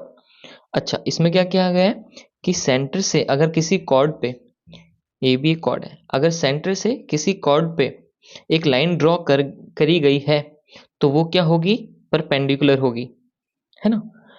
The line drawn through the centre of a circle to bisect a chord, bisect a chord means ये C मान लेते हैं, तो ए C equals दिया हमको C B के, है ना, बाइसेक्ट किया है, तो जो कि is perpendicular to the chord. तो ये जो लाइन है ये क्या होगी, परपेंडिकुलर होगी, मीन्स ये 90 डिग्री होगी। ये हमको क्या करना है, प्रूफ करना है ना। जो हमको दिया गया है कि ए C equals to C B है, तो ये कॉन्वर्स ऑफ थ्योरम 3 है ना, जो हमने पिछली थ्योरम करी थी उसी का रिवर्स है, कॉन्वर्स है, ठीक है। तो इसमें हम क्या करेंगे, तो हमको अगर ये एंगल इक्वल दिखाना है, तो ये 90 दिखाना है मीन्स, तो हमको क्या करना पड़ेगा, दो ट्राइंगल बनाने पड़ेंगे जिसको हमको कॉन्करेंट करना पड़ेगा। तो हम क्या कर देंगे, ओ ए को ज्वाइन कर देंगे और साथ ही साथ ओ बी को भी ज्वाइन कर देंगे, है ना। तो आपको ओ ए और ओ बी ऐसे कुछ ज्वाइन कर देंगे, तो हम यहाँ क्या लिखेंगे, गिवन, हमको क्या क्या गिवन है कि ए बी जो है इक्वल कॉर्ड है, A B is a chord where C is the mid point of A B, है ना। सी क्या है, मिड पॉइंट है, तो इससे क्या होगा, therefore A C equals to C B हो जाएगा। और क्या कहा गया है, ओ सी हम लिख सकते हैं, O C is a line from the centre of the circle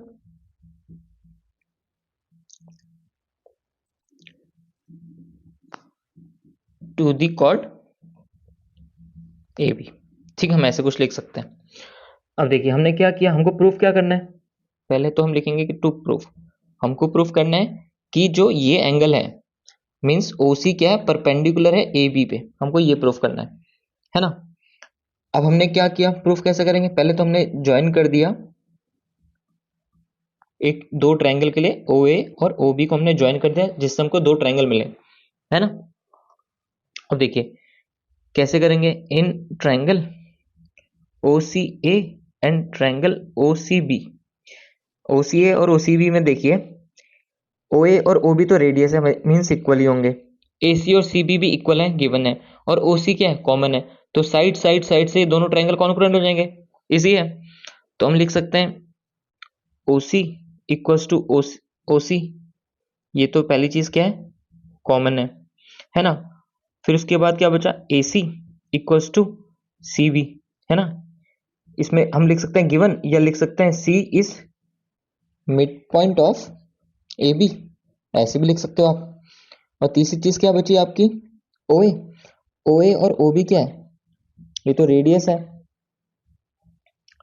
radius of same circle, ऐसे लिख सकते हैं, एक ही सर्कल के दो रेडियस है।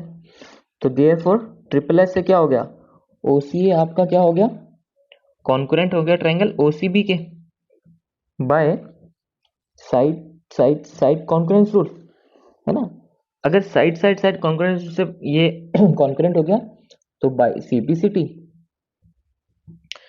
आपका ये दोनों एंगल भी क्या हो गए, इक्वल हो गए, ओ सी बी।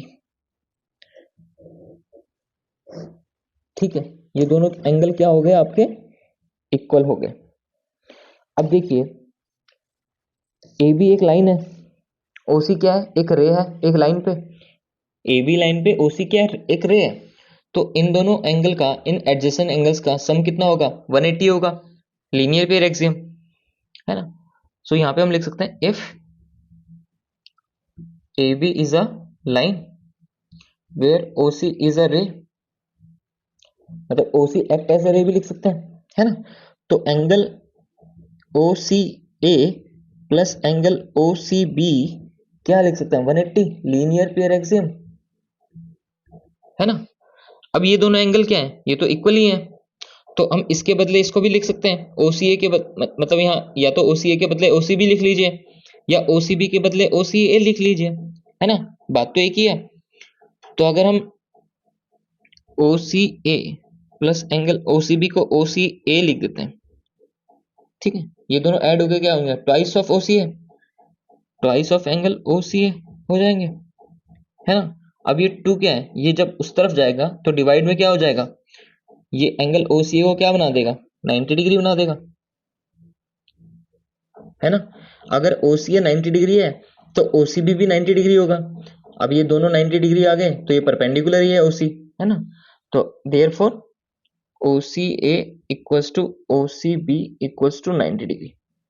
ये दोनों एंगल क्या हो गए, यहां से हम यहाँ आ गए, हाँ, ये दोनों एंगल्स क्या हो गए, 90 हो गए। तो हम कह सकते हैं therefore OC is perpendicular on AB, ये हमको प्रूफ करना था, है ना। तो कोई भी लाइन अगर सेंटर से कॉर्ड पे आ रही है और उसको बाइसेक्ट कर रही है तो वो जो लाइन है जो सेंटर से कॉर्ड पे आई है वो क्या होगी, हमेशा परपेंडिकुलर होगी, मतलब राइट एंगल ही बनाएगी, है ना। इस थ्योरम में ये कहा गया है। और कोई भी परपेंडिकुलर अगर सेंटर से किसी कॉर्ड पे आता है तो वो उस कॉर्ड को क्या करेगी, इक्वल पार्ट्स में डिवाइड करेगी। ये हमारा थ्योरम 3 था, तो ये उसका ही कॉन्वर्स है ना, इजी है। चलिए नेक्स्ट थ्योरम देखते हैं। थ्योरम 5 है, equal chords of a circle are equidistant from the centre. Means अगर दो कॉर्ड्स इक्वल हैं तो उनका जो सेंटर से डिस्टेंस है वो भी इक्वल होगा। अगर हम इस कॉर्ड को ए बी कहते हैं और ये इक्वल है किसी दूसरी कॉर्ड के, सी डी कॉर्ड के, तो सेंटर जो है वहां से इस कॉर्ड की डिस्टेंस और इस सेंटर से इस कॉर्ड की डिस्टेंस क्या होगी, इक्वल होगी। ठीक है, ये कह रही है ये थ्योरम। तो हमको इसको चलिए प्रूफ भी करके दिखाते हैं। तो प्रूफ करने के लिए हमको दो ट्रायंगल चाहिए, दोनों ट्रायंगल को कॉन्करेंट करेंगे तभी ये होगा, है ना। तो हम मान लीजिए ऐसे सी को ओ से ज्वाइन कर देते हैं, साथ ही साथ ए को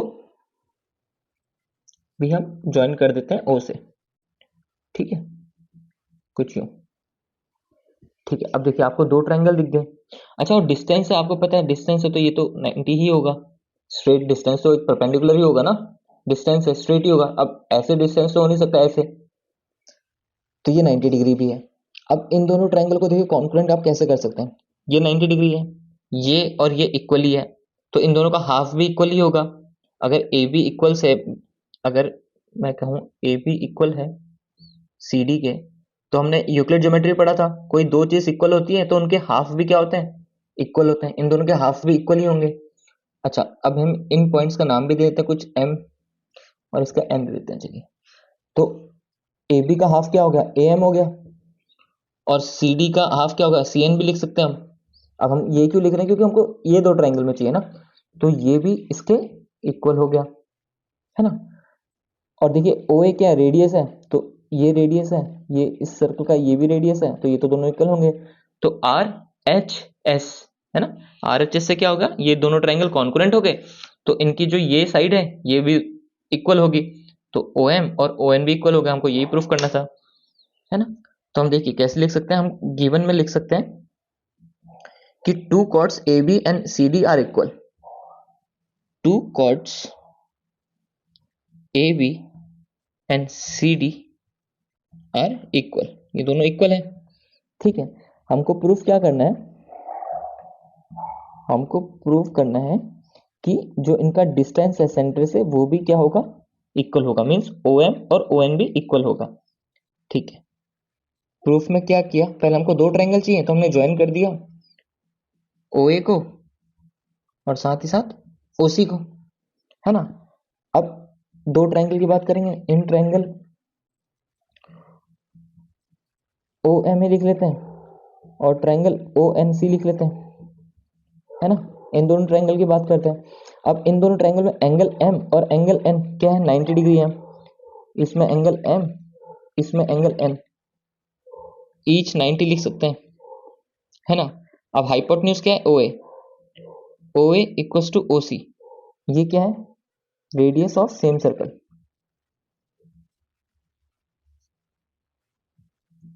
ठीक है। सेम सर्कल का रेडियस है तो इक्वल ही होंगे।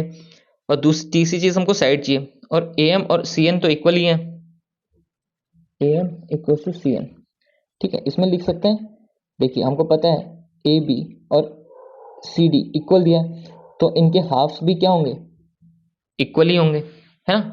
या तो ये भी लिख सकते हैं, या थ्योरम आपने पढ़ी थी अभी, क्या एक लाइन ड्रॉ, एक सेंटर से अगर किसी सी डी पे एक लाइन परपेंडिकुलर है, ये 90 डिग्री ना परपेंडिकुलर है, तो वो क्या करती है, उस कॉर्ड को बाइसेक्ट करती है, तो ये इसके इक्वल, ये इसके इक्वल।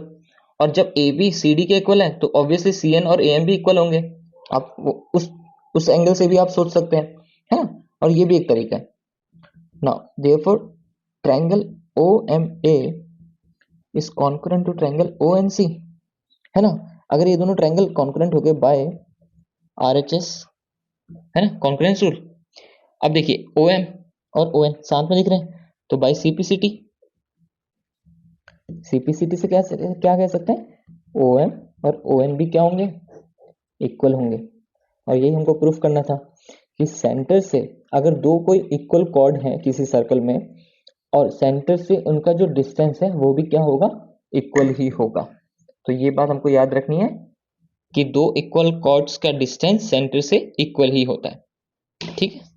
चलिए नेक्स्ट थ्योरम देखते हैं। थ्योरम नंबर 6 है, chords equidistant from the centre of a circle are equal in length. Means कहा गया है जो कॉर्ड है, ये जैसे ए और बी है और सी और डी है, ये सर्कल के दो कॉर्ड है, ये सेंटर है, ठीक है।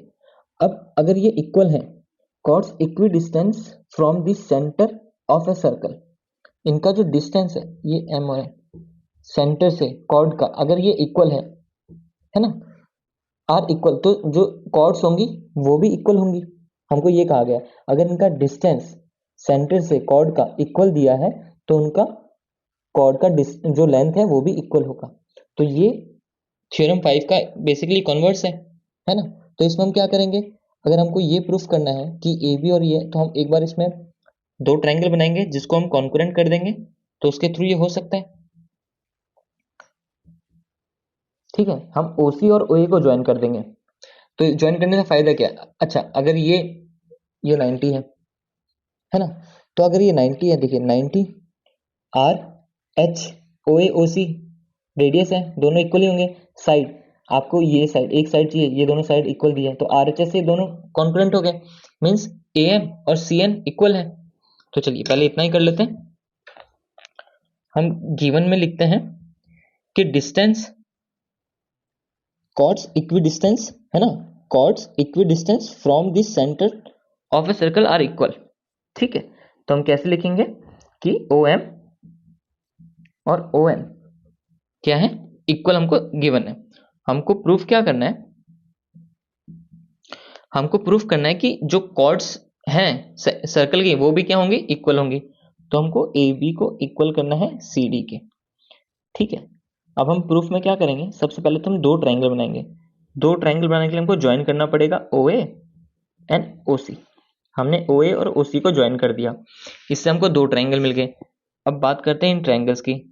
In triangle OMA and triangle ONC है ना, OMA ONC, जहां पे एंगल M, यहाँ पे एंगल M और यहाँ एंगल N, दोनों क्या है, ईच 90। आप एंगल OMA और OMC भी लिख सकते हैं, है ना। ठीक है, ये दोनों 90 डिग्री के हैं। अब हमको चाहिए हाइपोटेन्यूज, तो OA, इस ट्रायंगल का OA, इस ट्रायंगल का OC, ये दोनों इक्वल हैं क्योंकि रेडियस ऑफ सेम सर्कल।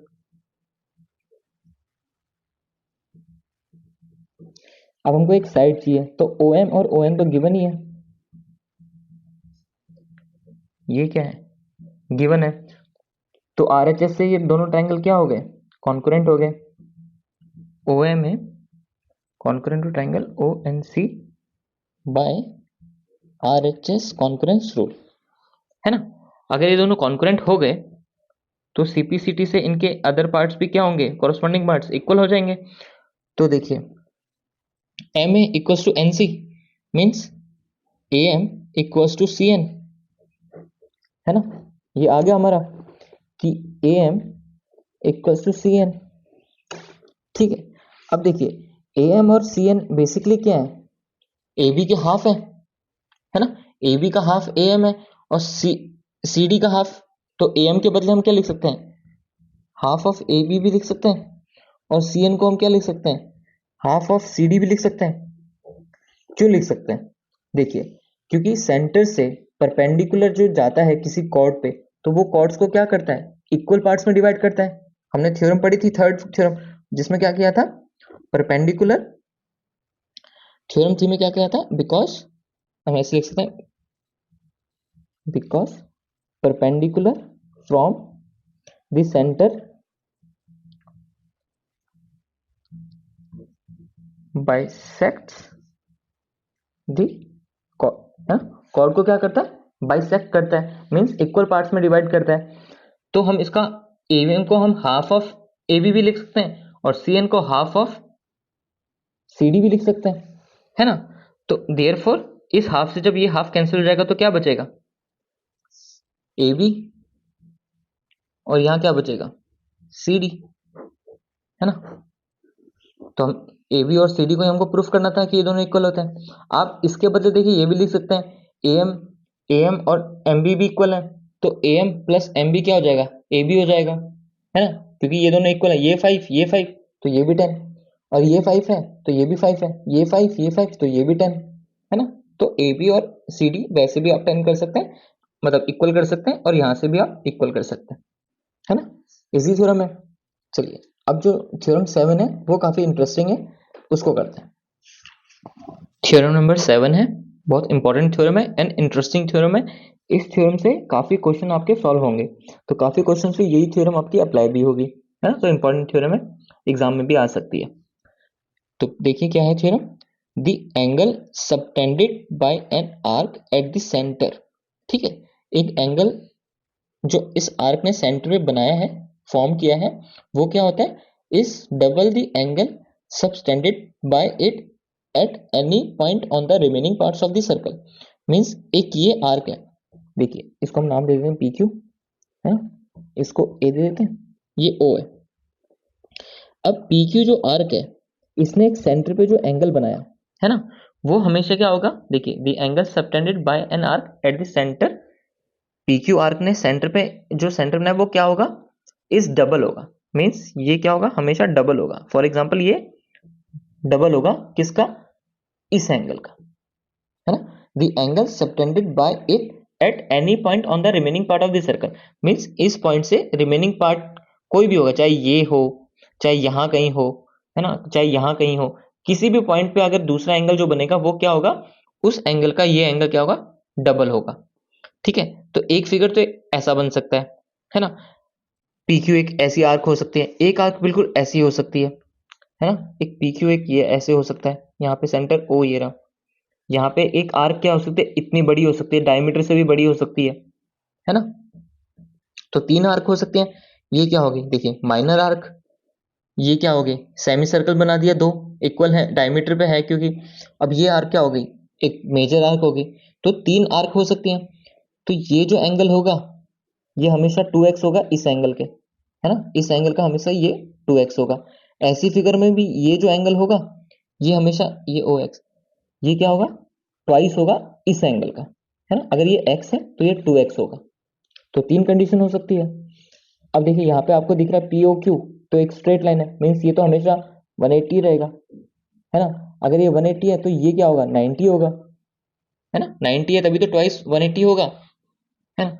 तो ये तीन फिगर बनती हैं अगर कोई आर्क्स की अगर हम बात करें जो सेंटर पे कोई एंगल बनाएंगी, तो ये हमेशा 2x होगा और ये x होगा, है ना, ये हमको इंपॉर्टेंट बात ये है। अब इसको प्रूफ कैसे करेंगे, देखिए प्रूफ करते हैं।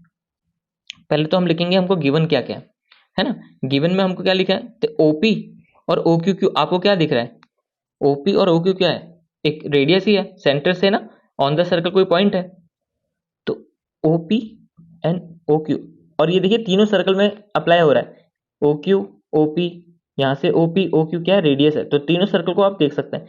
मैंने ये बड़ा इसलिए बनाया है क्योंकि इससे हम आपको समझाएंगे तो आपको काफी इजीली समझ आएगा। ठीक, OP and OQ are radius of the circle, है ना, सर्कल का है रेडियस है, जहां पे क्या कर रही है आर्क PQ क्या करानी है, POQ एंगल फॉर्म कर रही है, तो हम ऐसे लिख सकते हैं, अच्छा दो बना रही है, PAQ भी तो बना रही है, तो हम ऐसे लिख सकते हैं angle POQ and angle PAQ, ये दो एंगल है, आर टू एंगल्स फॉर्म या subtended bye an arc PQ, हम कह सकते हैं, है ना, PQ PQR की तो बना रही है दोनों एंगल्स, है ना। अब हमको प्रूफ क्या करना है कि एंगल POQ जो है वो क्या होती है, ट्वाइस ऑफ एंगल PAQ होती है ना। PAQ, अगर हम PAQ को देखिए, PAQ ये एंगल है, इस एंगल को अगर हम 30 कहते हैं फॉर एग्जांपल 30, तो यहाँ पे अगर हम 30 पुट करते हैं तो 30 इंटू क्या हो जाएगा 60, तो POQ क्या आ गया 60, ये 30 तो ये 60, है ना, यही तो बोल रहा है। तो ये हमको क्या करना है, प्रूफ करना है। अब इसमें देखिए हम एक कंस्ट्रक्शन करेंगे, ठीक है, इसमें हम क्या कंस्ट्रक्शन करेंगे, हम एक लाइन ना ड्रॉ करेंगे ए से, कोई एक बी, ए बी एक लाइन ड्रॉ करेंगे जो पास होगी सेंटर से, अच्छा आपको दिख नहीं रहा, जैसे ए मान लीजिए है ना ये पॉइंट, अब ए बी से हम कोई ऐसी एक लाइन ड्रॉ करेंगे जो आपके सेंटर से होके गुजरेगी, जैसे यहां से एक लाइन ड्रॉ किया, है ना, मान लीजिए बी है, मैं इस 2x को एक बार इरेज कर देता हूँ, है ना, आपके लिए इजी हो जाएगा समझने के लिए। ठीक है, ये ओ को भी हटा ही देते हैं,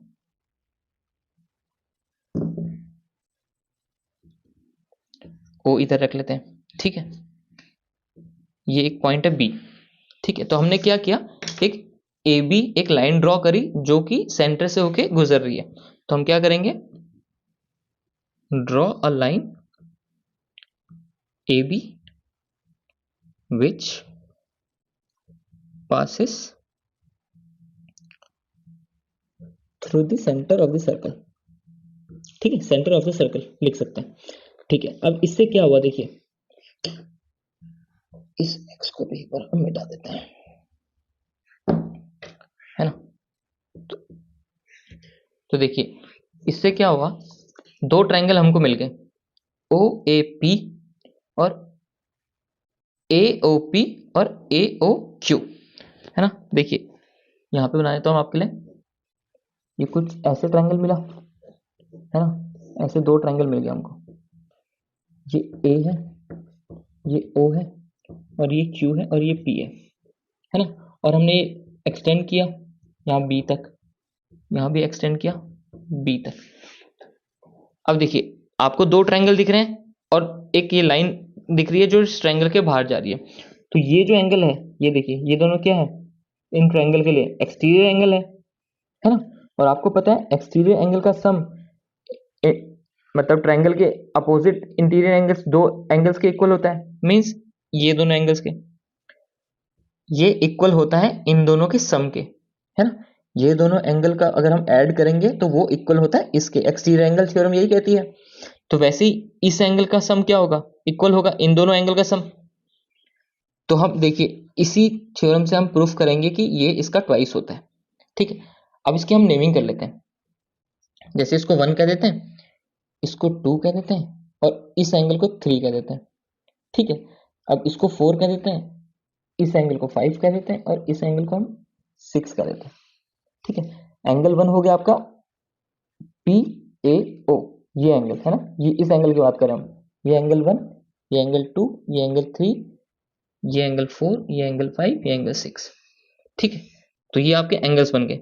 अब देखिए 1 + 2 = 3, 5 + 6 = 4, दो इक्वेशन मिल गई। हम इन दोनों इक्वेशंस को ऐड कर देंगे, तो उससे क्या होगा, पी ओ क्यू, हमको 3 + 4 करेंगे तो हमको पूरा ये एंगल मिल जाएगा, है ना। तो और रिलेशन भी बना लेंगे हम इससे, देखिए कैसे होगा ना, प्रूफ में करेंगे। In triangle A O P and triangle A O Q, देखिए इन दोनों ट्रायंगल की हम बात करें तो इस ट्रायंगल में एंगल 1 + एंगल 2 = एंगल 3, है ना, ये एक इक्वेशन हो गई। और ए ओ क्यू में देखिए एंगल 5 + एंगल 6 = एंगल 4 हो गया, ये हमारी दूसरी इक्वेशन आ गई, है ना। इन दोनों इक्वेशन को अगर हम ऐड कर दें, है ना, इन दोनों इक्वेशन को अगर हम ऐड कर दें तो देखिए क्या होगा, 3 और 4 एक तरफ लिख लेते हैं, एंगल 3 + एंगल 4, और 1 2 और 5 6 एक साइड आ जाएगा, एंगल 1 एंगल 2 एंगल 5 और एंगल 6, है ना। अब देखिए अगर ये दोनों एंगल्स इक्वल हैं, है ना, अब देखिए एंगल 1 और एंगल 2 क्या है, इक्वल है। क्यों इक्वल है, क्योंकि इनकी साइड्स इक्वल है। ओपी और ओए क्या है, दोनों रेडियस है सर्कल के, है ना। तो रेडियस है मीन्स ये और ये इक्वल है। और हमने ट्रायंगल चैप्टर में पढ़ा था कि अगर इक्वल साइड्स हैं तो उसके अपोजिट एंगल्स जो हैं वो भी इक्वल होंगे। मींस एंगल 1 और एंगल 2, क्योंकि ये क्या बन गया आपका, आइसोसेलेस ट्रायंगल बन गया। आइसोसेलेस ट्रायंगल में क्या होता है, दो साइड इक्वल है तो उनके अपोजिट एंगल्स जो होते हैं वो भी इक्वल होते हैं। तो यहाँ पे एंगल 1 = एंगल 2 है, और इस ट्रायंगल में एंगल 5 = एंगल 6 है। तो हम एंगल 1 के बदले 2 भी लिख सकते हैं और 5 के बदले 6 भी लिख सकते हैं, वाइस वर्सा, है ना। तो हम क्या करेंगे, अब हमको तो एंगल 1 और एंगल 5 चाहिए ना, तो हम एंगल 2 के बदले एंगल 1 लिख लेंगे, तो एंगल 2 के बदले एंगल 1 लिख लेंगे। और हमको यहाँ 5 भी चाहिए तो हम 6 के बदले 5 लिख लेंगे, 6 के बदले 5 लिख लेंगे। और देखिए 3 + 4 क्या बन गया आपका, पीओ क्यू बन गया। इन दोनों एंगल को ऐड करेंगे तो पीओ क्यू बन गया। तो 3 + 4 को हम डायरेक्टली पीओ क्यू लिख सकते हैं यहाँ पे, है ना। हमने डायरेक्टली क्या लिख दिया, पीओ क्यू लिख दिया। अब देखिए एंगल 1 और एंगल 1 कितना हो जाएगा अगर हम इसको ऐड करेंगे, दो एंगल हो जाएंगे, और 5 और 5 भी दो हो जाएंगे। तो हमने 2 कॉमन ही पहले ही बाहर ले लिया, है ना, 2 कॉमन आ गया तो एंगल 1 + एंगल 5 हो गया। अब देखिए एंगल 1 और एंगल 5, एंगल 1 और एंगल 5 अगर आप इन दोनों को ऐड करेंगे तो पी ए क्यू एंगल बनेगा, है ना। तो आप इसके बदले क्या लिख सकते हैं, एंगल 1 और एंगल 5 के बदले यहाँ पे पी ओ क्यू लिखा आपने, और ये 2 लिखा, और 1 और 5 क्या होगा आपका, एंगल पी ए क्यू हो गया, यही हमको प्रूफ करना था। तो एंगल पी ओ क्यू क्या हो गया, equal to twice of angle P A Q हो गया। हमको यही प्रूफ करना था, यहाँ पे देखिए, है ना। तो ये तीनों सर्कल में अप्लाई होगा।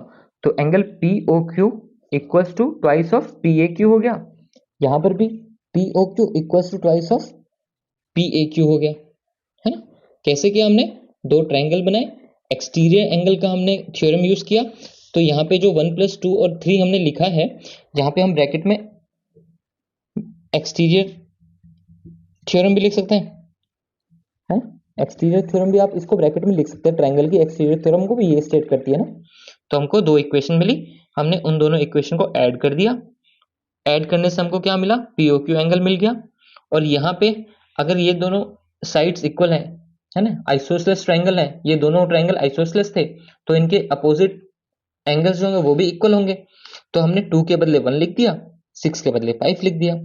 तो हमको 1 और 5 ऐड करने से हमको क्या मिला, पी ए क्यू एंगल मिला, है ना। तो पी ए क्यू मिला, 2 तो कॉमन आ गया था, तो इससे हमको पूरी ये थ्योरम हमारी क्या होगी, प्रूव हो गई, है ना। इजी थ्योरम है और इंपॉर्टेंट थ्योरम है कि अगर सर्कल में कोई आर्क सेंटर पे एक एंगल बना रही है, तो जो दूसरा एंगल बनाएगी ना, चाहे वो आपका देखिए एंगल कुछ यहां बन सकता है ना, ऐसा कुछ एंगल, मान लीजिए ये ऐसे, यहां से कोई एंगल ऐसे ऐसे आ सकता है, तो ये भी इसका क्या होगा, ट्वाइस ही होगा। मान लीजिए कुछ एंगल ऐसे बन सकता है, यहाँ पे कहीं आ गया, और यहां से अगर मैं इसको ज्वाइन कर दूं क्यू को, तो ये जो एंगल बनेगा ये भी क्या होगा इसका, मतलब ये एंगल ट्वाइस होगा इस एंगल का, है ना। तो सर्कल में कहीं भी किसी भी पॉइंट पे इस साइड को अगर बना कोई एंगल फॉर्म होता है, तो उस एंगल का पी ओ क्यू सेंटर पे जो एंगल है वो हमेशा ट्वाइस ही होगा, ठीक है। आई होप आपको ये समझ आया होगा, इजी थ्योरम है। चलिए नेक्स्ट थ्योरम देखते हैं। थ्योरम 8 है, angles in the same segment of a circle are equal, है ना। तो सेम सेगमेंट मींस कॉर्ड, देखिए कॉर्ड डिवाइड करती है, ये ए बी एक कॉर्ड है, ये एक सर्कल को 2 सेगमेंट्स में डिवाइड कर दिया। इस कॉर्ड्स के नीचे आपको देखिए एक छोटी आर्क है, तो ये माइनर सेगमेंट होगा, है ना। इस ए बी से इतनी बड़ी आर्क आपको दिख रही है, तो ये क्या होगा, मेजर सेगमेंट होगा, है ना। दो पार्ट्स हैं। अब हमको क्या बोला गया है कि अगर कोई कॉर्ड दो एंगल बना रही है एक ही तरफ सेम सेगमेंट मतलब इसी सेगमेंट पे, तो ये दो एंगल्स बन रही है ना। इनका नाम आप सी डी दे देते हैं, ये डी ये सी, ठीक है। दो तो एंगल क्या बने, ए सी बी एक एंगल बना, एक एंगल बना ए डी बी, है ना, ये दो एंगल बने, ठीक है। ये सेंटर है, ये दो एंगल्स क्या है, इक्वल है, ये हमको प्रूफ करना है। दो एंगल क्या, अगर आप यहाँ से एक और एंगल ड्रॉ करेंगे तो ये तीनों एंगल इक्वल हो जाएंगे, अगर एक और ड्रॉ करेंगे तो चारों एंगल इक्वल हो जाएंगे, ठीक है। होते हैं, कैसे होते हैं, कैसे प्रूफ करेंगे, तो देखिए हम अगर ओ ए और ओ बी को ज्वाइन कर दें, देखिए आपने ओ ए ज्वाइन कर दिया कंस्ट्रक्शन से, और साथ ही साथ ओ बी भी ज्वाइन कर दिया, ठीक है। अब हमने जस्ट पिछली थ्योरम में क्या पढ़ा था, अगर कोई आर्क, मान लीजिए ए बी आर्क, अगर सेंटर पे कोई एंगल फॉर्म कर रही है एंड वही पॉइंट से वही आर्क कोई दूसरा एंगल भी फॉर्म कर रही है, तो वो क्या होगा, उस सेंटर वाला एंगल उस एंगल का क्या होगा, ट्वाइस होगा। अगर ये 30 है तो ये 60 होगा, है ना, कहने का मतलब ये। तो सेम देखिए, तो ये एंगल इसका ट्वाइस है ना, एक ही पॉइंट से एक ही आर्क से, और ये जो डी है एंगल है ये भी इसी पॉइंट से, सेम आर्क से, ए बी आर्क से, तो ये भी इसका हाफ होगा, मीन्स ये क्या होगा, ट्वाइस होगा इस एंगल का, है ना। ये एंगल इसका भी ट्वाइस, ये एंगल इसका भी ट्वाइस, है ना। तो हम उन दोनों इक्वेशन में अगर, है ना, फ्रॉम 1 एंड 2 क्या मिल जाएगा कि ये एंगल इस एंगल के इक्वल मिल जाएगा हमको इजिली, है ना। तो चलिए सॉल्व करते हैं। तो पहले हम गिवन में लिखते हैं, गिवन में हम क्या लिख सकते हैं कि A B is a chord, है ना, A B is a chord, और साथ ही साथ वो क्या बना रही है, दो एंगल सबटेंड कर रही है ना। तो एसीबी और एडीबी तो बना ही दिए, वो तो खैर ठीक है। तो हमको प्रूफ क्या करना है, हमको प्रूफ करना है कि जो दो एंगल बना रही है वो इक्वल है। तो angle A C B and angle A D B, ये दोनों एंगल क्या है, इक्वल है, इक्वल हमको प्रूफ करना है। तो देखिए हम प्रूफ कैसे करेंगे, हमने क्या किया, कंस्ट्रक्शन किससे क्या कर दिया, ज्वाइन कर दिया हमने सेंटर को ए से भी और सेंटर को उस कॉर्ड मतलब दोनों कॉर्ड को ओ ए और ओ बी हमने ज्वाइन कर दिया कॉर्ड से। तो देखिए हमको मिला क्या, हमने पिछली थ्योरम में पढ़ा था कि ये जो सेंटर पे कोई आर्क बनाती है एंगल, तो एंगल ए ओ बी जो होगी वो twice of angle A C B होगी, है ना। एंगल ए ओ बी क्या होगा, twice of A C B होगा। साथ ही साथ angle A O B twice of इस एंगल के भी होगा, ए डी बी के, है ना, होगा। पिछली थ्योरम में हम यहाँ पे ब्रैकेट में लिख सकते हैं last theorem, the angle subtended bye an arc eight the centre of a circle is double the angle subtended by it at any point of the circle remaining part के, है ना। तो इससे क्या हो गया, अगर इसको इक्वेशन 1 एंड इक्वेशन 2 हम इसको लिख लेते हैं। अच्छा, अगर आपको यहाँ पे लिखना है तो आप लिख भी सकते हैं बाय, या तो आप सीधे लिख दीजिए बाय थ्योरम 7, है ना, या आप पूरा लिख लीजिए the angle subtended bye an arc, arc हम यहाँ पे लिख देते हैं ए बी आर्क, ठीक है, एट द सेंटर ओ, ठीक है ना, इस ये क्या होती है, इस डबल द एंगल, ये डबल होती है दूसरे एंगल की ना, the angle subtended means form by it, इससे ए बी आर्क से जो बनी है, बाय इट एट किसी भी पॉइंट पे, any point on the remaining part of the circle, remaining part of the circle, ये थ्योरम हमने पढ़ी थी ना। तो देखिए 1 और 2 इक्वेशन से हमको क्या मिला, ये इसके इक्वल, ये इसके इक्वल, मींस ये दोनों एक दूसरे के इक्वल। तो फ्रॉम फर्स्ट एंड सेकंड हमको क्या मिला कि twice of angle A C B, twice of angle A C B is equal to twice of angle A D B, है ना। अब देखिए इस 2 से ये 2 कैंसिल हो जाएगा इजिली, तो angle A C B equals to angle A D and B, यही हमको प्रूफ करना था, है ना। तो ए सी बी जो एंगल है वो एंगल ए डी बी के इक्वल होगा।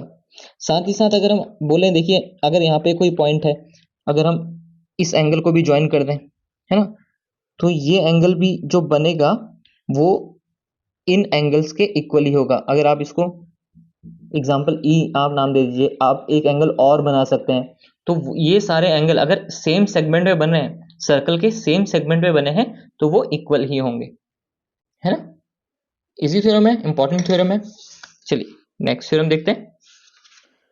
थ्योरम 9 है, if a line segment joining 2 points, line segment है, ठीक है, ए बी। अच्छा अभी आप सर्कल को मत देखिएगा, अभी सिर्फ लाइन सेगमेंट है, अभी हमारे सर्कल की बात नहीं हुई है इस थ्योरम में, है ना। तो देखिए ए बी 2 पॉइंट्स हैं जिनको ज्वाइन किया गया, एक लाइन सेगमेंट बनी है ए बी, ठीक है। सबस्टेंड वो क्या फॉर्म करती है, क्या बना रही है, equal angles eight 2 other points lying on the same side of the line. मतलब हम मान लीजिए ये साइड मान लेते हैं, इसकी एक ये साइड है नीचे और एक ऊपर साइड है, तो ये जो लाइन सेगमेंट है ये 2 एंगल बना रही है एक ही तरफ को, जो कि क्या है, इक्वल भी है, इक्वल एंगल्स हैं, ठीक है। The 4 points lie on this circle are concyclic, ठीक है। तो इसमें क्या बोला है, दो वो जो 4 पॉइंट्स हैं मींस 2 एंगल बना रही है, तो देखिए एक एंगल कहीं होगा, एक एंगल कहीं होगा, है ना। तो ऊपर बनाइए 2 पॉइंट्स, अभी आप सर्कल नहीं है, सर्कल कंसिडर मत कीजिएगा, ठीक है। तो जो 4 पॉइंट्स बने ए बी और ये 2 पॉइंट्स, मान लीजिए इसको हम सी और इसको हम डी बोल देते हैं, ठीक है। तो ये जो चारों पॉइंट्स है ना, ये क्या है, कॉनसाइक्लिक है। कॉनसाइक्लिक मतलब वो एक ही सर्कल में आते हैं वो चारों पॉइंट, ठीक है, ये हमको प्रूफ करना है, एक ही सर्कल में आते हैं वो चारों पॉइंट। तो हमको पता है कि 3 पॉइंट से तो एक सर्कल बनता है, ठीक है ना, 3 पॉइंट से एक यूनिक सर्कल बनता है, तो वो सर्कल हमने बना लिया। अब आ गया सर्कल, देखिए अब सर्कल वो बन गया, तो 3 पॉइंट्स से एक सर्कल बनता है, ये तो हमको पता है, तीनों नॉन कोलिनियर पॉइंट्स हैं। अब हमको बोला गया है कि जो वो चौथा पॉइंट है वो भी इसी सर्कल में कहीं ना कहीं लाई करता है। तो ये हमको प्रूफ करना है, तभी हमने ये पॉइंट कहाँ लिया है, सर्कल पे नहीं लिया, सर्कल के भी बाहर लिया है। तो 3 पॉइंट से एक सर्कल बन गया। ठीक है, ये ओ हो गया। अब देखिए इसको हम ज्वाइन कर देते हैं तो दो एंगल्स बन जाएंगे जो कि इक्वल होंगे। तो ये एंगल, एक ये एंगल और एक ये डी, अगर हम बात करें तो ये एंगल्स जो बने ये दोनों एंगल के हैं, आपके इक्वल हैं। ठीक है, अब इसको हम ज्वाइन कर देंगे। तो देखिए अब क्या कहा गया था कि एक लाइन सेगमेंट एक ही तरफ को दो एंगल बना फॉर्म कर रही है जो कि इक्वल है। मींस ये एंगल इस एंगल के इक्वल है। एक्स मान लेते हैं, मान लीजिए ये एक्स एंगल है तो ये भी क्या होगा, एक्स है ना, दोनों इक्वल है। ठीक है, ये रहा सेंटर आपका। ठीक है, अब देखिए हमको क्या बोला गया है कि ये जो चारों पॉइंट्स है ये कौन साइक्लिक है, मींस एक ही सर्कल में लाई करते हैं। तो ये हमको प्रूफ भी करना है। तो अभी आप ये देखिए जो एडी लाइन है ना, वो इस सर्कल को एक पॉइंट पे कट कर रही है, इंटरसेक्ट कर रही है ना। इस पॉइंट का हम नाम कुछ रख लेते हैं डी डैश, रख लेते हैं डी डैश। ठीक है, इस पॉइंट का नाम क्या है, डी डैश है। ठीक है, अब इस पॉइंट को भी हम क्या करेंगे, ज्वाइन कर देंगे बी से, क्योंकि हमको ये प्रूफ ही तो करना है ना कि ये क्या है, एक ही पॉइंट में है, एक ही सर्कल में मतलब। तो अगर हम डी डैश और डी को इक्वल कर देंगे ना, है ना, हम कह देंगे इक्वल है, तो ये क्या हो जाएंगे, एक ही सर्कल के चार नॉन कोलिनियर पॉइंट्स हो जाएंगे जो कि क्या हो जाएंगे, कौन साइक्लिक हो जाएंगे, ये चारों points A B C D. ठीक है, तो इसको हम कैसे करेंगे, देखिए पहले अब हम लिख लेते हैं गिवन, हमको क्या क्या गिवन है। हमको गिवन था ए बी, हम लिखते हैं A B is a chord, है ना। ए बी एक कॉर्ड थी जहां पे दो एंगल बने थे, दोनों क्या है, इक्वल एंगल। तो हम लिख सकते हैं where angle A C B equals to angle A D B, जो बाहर एंगल बना था उसके इक्वल है ना। और हमको पता है ए बी सी तीन नॉन कोलिनियर पॉइंट है, तो तीन नॉन कोलिनियर पॉइंट्स से एक यूनिक सर्कल बनता है। तो हम ऐसे भी लिख सकते हैं A B and C are points, तो 3 पॉइंट से एक सर्कल बनेगा। तो देयरफॉर, है ना, देयर इज ए सर्कल, तो एक सर्कल होगा वहां पे विथ मेक देम, तो वो क्या बनेगा, which make them non collinear points, है ना। नॉन कोलिनियर पॉइंट्स बनता है, हमने चैप्टर की शुरुआत में पढ़ा था कि 3 पॉइंट से एक यूनिक सर्कल बनता है। अब देखिए, अब इस सर्कल का हमको कुछ नाम रख लेंगे या जो भी है, एक सर्कल मान लेंगे। और डी हमने क्या सपोज किया है कि उस सर्कल में लाइन नहीं करता है ना। तो हमको प्रूफ क्या करना है, हमको तो प्रूफ यह करना है कि ना ए बी सी डी, जो ये डी पॉइंट भी है वो इसी सर्कल में कहीं ना कहीं लाई करता है। तो हमको प्रूफ क्या करना है, A B and C D, ये जो चार पॉइंट्स हैं ये चारों क्या है, कौन साइक्लिक है,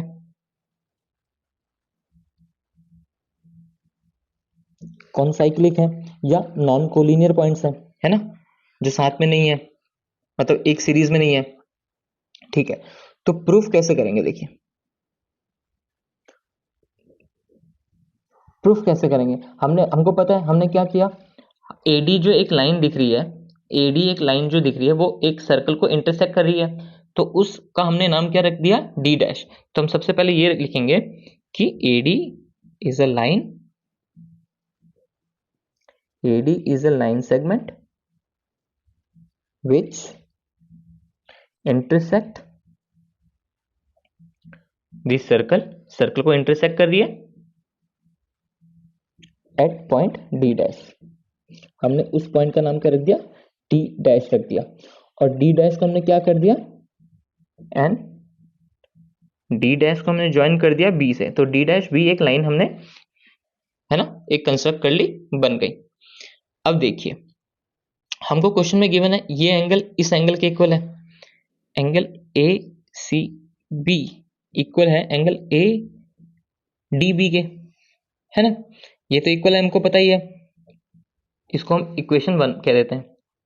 अब देखिए हमने पिछला ही थ्योरम हमने किया था, है ना, उसमें क्या किया था हमने कि एक कॉर्ड अगर सर्कल पे दो एंगल फॉर्म कर रही है तो वो दोनों क्या होंगी, इक्वल होंगी, तो ये ई डी डैश बी भी इक्वल होगा ए सी बी के, है ना, इसके इक्वल ही होगा। ए डी डैश बी भी इक्वल होगा। हम इसको 2 कर देते हैं, ब्रैकेट में हम लिख देते हैं एंगल्स। हमने पिछला जो थ्योरम किया था, angles in the same segment of a circle are equal, है ना। एंगल्स जो एक ही सेगमेंट में होते हैं सर्कल के, वो क्या होते हैं, इक्वल होते हैं।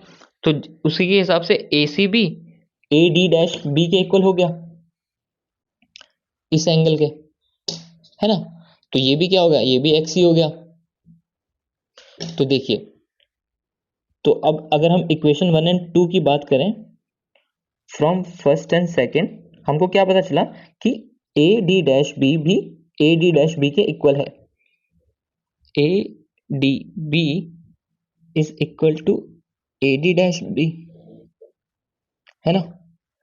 ये इंपॉर्टेंट बात है, हमको ये यहां से पता चला कि ये दोनों एंगल्स भी क्या है, इक्वल है। अब आप ये देखिए, अब आपको एक ट्रायंगल दिख रहा होगा डी डी डैश बी, एक ये ट्रायंगल दिख रहा है ना। अगर मैं आपको यहाँ ड्रॉ करूं कुछ यूं, ये ऐसे ऐसे एक ट्रायंगल दिख रहा होगा, है ना। ये है डी डैश, ये है डी और ये है बी। अब ये देखिए, ये लाइन तो ऐसे आगे जा रही है। अब देखिए ये एंगल जो है, इसकी एंगल की हम बात करें इस ट्रायंगल के कंसर्न में ना, तो ये क्या बन रहा है, एक्सटीरियर एंगल बन रहा है इस ट्रायंगल के लिए। तो एक्सटीरियर एंगल की थ्योरम क्या होती है कि ये इक्वल होगा सम ऑफ इस एंगल के और इस एंगल के, है ना। तो देखिए हम ऐसे लिख सकते हैं in triangle D dash B D, D dash B D, ये जो ट्रायंगल है, यहाँ पे अगर हम एक्सटीरियर एंगल की बात करें तो angle A D dash B exterior angle है जो कि इक्वल होगा उस ट्रायंगल के अपोजिट एंगल्स के सम के।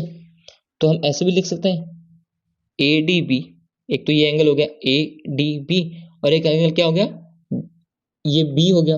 तो डी बी डी डैश भी लिख सकते हैं, डी बी डी डैश भी लिख सकते हैं ना, ये एंगल, इस एंगल की बात करें छोटे से, ठीक है।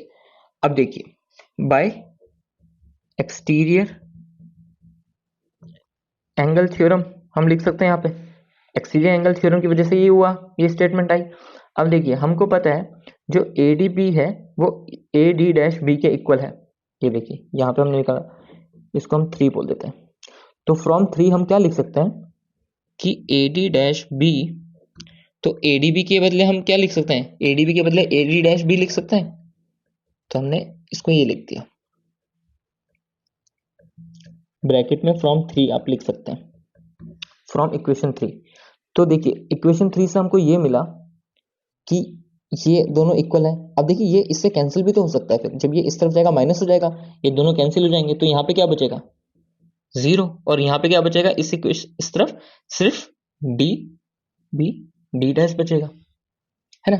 अब हमको क्या पता चला कि ये जो एंगल है ये तो 0 डिग्री है, ये तो 0 है, मीन्स ये जो एंगल है ये तो आ गया 0, ये एंगल क्या आ गया D B D dash, angle क्या आ गया 0। अगर ये 0 है इसका मतलब क्या है कि जो डी बी है ना, यहाँ देखिए अगर ये 0 है तो जो डी बी है ये जब 0 है बिल्कुल एक दूसरे के ऊपर क्या होंगे, कोइंसाइड कर रहे होंगे। तो बी डी और बी डी डैश, है ना, ये दोनों जो लाइंस हैं वो क्या कर रही हैं, एक दूसरे के ऊपर कोइंसाइड कर रही हैं, क्योंकि डिग्री है ही नहीं बीच में, 0 है। तो देयरफॉर हम ऐसे लिख सकते हैं कि line B D and B D coincide, ऐसे लिख सकते हैं कोइंसाइड बी डी डैश, है ना। लाइन जो बी डी है वो कोइंसाइड कर रही है बी डी डैश के। तो देखिए हम कह सकते हैं कि line B D and coincide B D को कर रहा है, बी डी डैश को, क्योंकि एंगल इन दोनों के बीच में क्या है 0 है, 0 है मीन्स इन दोनों में गैप है ही नहीं। तो गैप है ही नहीं तो इसका मतलब तो यही होगा ना कि बी डी और बी डी डैश, ये जो दोनों लाइंस है वो एक दूसरे के ऊपर ही है, means line B D coincide B D dash line. अगर ये दोनों एक ही लाइन है तो देखिए इस सर्कल पे कहीं एक ही जगह पॉइंट कर रही होंगी, है ना। तो डी भी क्या होगी, इसी पॉइंट का, इसी सर्कल में एक पॉइंट होगा, इसी ऑन द सर्कल होगा। तो देयरफॉर हम कह सकते हैं D also a point on the circle, है ना। तो therefore A B C D क्या हो गए, A B C and D are कौन, साइक्लिक हो गए, है ना। ये जितने भी पॉइंट्स हैं ए बी सी डी, ये सारे एक ही सर्कल में लाई करते हैं, है ना। इजी था, है ना, इजी थ्योरम है। चलिए नेक्स्ट थ्योरम करते हैं। नेक्स्ट टॉपिक है साइक्लिक क्वाड्रिलेटरल। तो एक ऐसा क्वाड्रिलेटरल जिसको हम साइक्लिक तब कहते हैं जब उसके सारे वर्टिसेस कहाँ होते हैं, ऑन द सर्कल होते हैं। एक सर्कल पे होते हैं चारों वर्टिसेस, है ना। तो तभी हम उस क्वाड्रिलेटरल को क्या कहते हैं, cyclic quadrilateral. A quadrilateral is called cyclic if all the four vertices of it lie on a circle. ठीक है, इजी है। तो इसी से रिलेटेड हम नेक्स्ट थ्योरम देखेंगे। चलिए नेक्स्ट थ्योरम करते हैं। The sum of either pair of opposite angles of a cyclic quadrilateral is 180। Means अगर हम देखिए ये क्वाड्रिलेटरल है, आपको दिख रहा है, इसको नेम कर देते हैं ए बी सी डी। ठीक है, ये साइक्लिक क्वाड्रिलेटरल है क्योंकि इसके सारे वर्टिसेस क्या हैं, एक ही साइकिल पे हैं, सॉरी साइकिल बोल रहा हूँ एक ही सर्कल पे है ना। तो इसके जो अपोजिट साइड्स हैं उनका सम क्या होगा, 180 होगा। Means angle A plus angle C equals to 180, angle B plus angle D equals to 180, है ना। ये हमको प्रूफ करना है। तो देखिए कैसे करेंगे, हम इन दोनों के अपोजिट साइड्स में ना एक डायगोनल बना देंगे। तो डायगोनल अगर बनेगा तो ए को सी से ज्वाइन कर देंगे और बी को डी से ज्वाइन कर देंगे, है ना। चलिए कर देते हैं। ये हमको कंस्ट्रक्शन करनी पड़ेगी कि डी और ए को ज्वाइन करना है। ठीक है, हमने ये ज्वाइन कर दिया, हम ये भी ज्वाइन कर देते हैं। देखिए ज्वाइन करने का फायदा क्या है, ज्वाइन करने से हमको एंगल्स मिल रहे हैं, ये एंगल है ना। अब देखिए हमने पिछली एक थ्योरम पढ़ी है जहां पे कहा गया था angles in the same segment of a circle are equal, है ना। तो अगर देखिए आप CD को, एक सर्कल के अंदर CD है ना, CD से क्या एंगल बन रहे हैं, एक आपको एंगल ये दिख रहा है, देखिए ये एक ही एंगल दिख गया जैसे ये, ठीक है CD है, आपको एक ही एंगल दिख गया। वैसे ही आपको एक एंगल और दिख रहा है ऐसा कुछ, ये बी वाला है ना, ये वाला। तो ये दोनों एंगल क्या होंगे, इक्वल होंगे, है ना। तो मान लीजिए इसको हम 1 कह देते हैं, इसको हम 2 कह देते हैं। ठीक है, अब देखिए, अब मान आपने DC को रख के माना, अब AD को रख के मान लीजिए। अब AD को मान के अगर हम बनाएंगे एक एंगल, आपका कुछ यू बन रहा है DCA। तो यहाँ पे AD को मान के एक ये एंगल बना, ये, है ना। इसको मान लीजिए 3, और दूसरा एंगल क्या बन रहा है, एक ये एंगल बन रहा है, इसको मान लीजिए 4। कैसे, ये देखिए ये गया B पे, ये A और B ज्वाइन हो गए, तो ये एंगल, तो 3 और 4 क्या होंगे, इक्वल होंगे, है ना। ये मैं आपको लिख देता हूँ 1, ये 2, ये 4 और ये 3, है ना। तो एंगल 1 और एंगल 2 इक्वल, यहाँ पे एंगल 3 और एंगल 4 इक्वल, है ना। यहाँ पे हमने AD माना, AD को रख के, और यहाँ पे हमने CD को या DC को रख के। तो देखिए इससे फायदा क्या है, ये देखिए पहले तो हम लिख लेते हैं हमको गिवन क्या क्या। गिवन है कि ABCD is a cyclic quadrilateral, ABCD is a cyclic quadrilateral. ठीक है, अब हमको प्रूफ क्या करना है, हमको प्रूफ करना है कि अपोजिट साइड्स का सम है वो 180 है। Means angle A plus angle C equals to 180 degree. अगर हम एक ये प्रूफ कर देते हैं तो उसका जो दूसरी साइड है वो तो ऑब्वियसली इक्वल ही हो जाएंगे ना। इक्वल मींस अगर हम A और C को 180 कर देते हैं तो B और D एंगल बचे, और इन दोनों एंगल का सम 180 होगा, क्योंकि क्वाड्रिलेटरल के चारों एंगल का सम कितना होता है, 360 होता है ना। तो वो तो अगर हम ये प्रूफ कर देंगे तो ये तो ऑटोमेटिकली प्रूफ हो गया। ठीक है, प्रूफ में क्या करेंगे हम, पहले हम एक डायगोनल बना देंगे, तो ज्वाइन क्या कर देंगे, AC को और BD को, है ना, हमने ये ज्वाइन कर दिया। अब देखिए अगर हम CD को लेके देखते हैं, CD इज अ कॉर्ड, है ना। अगर CD कॉर्ड है तो देयरफॉर ये जो एंगल्स हमने बनाए, angle DAC equals to angle DBC होगा।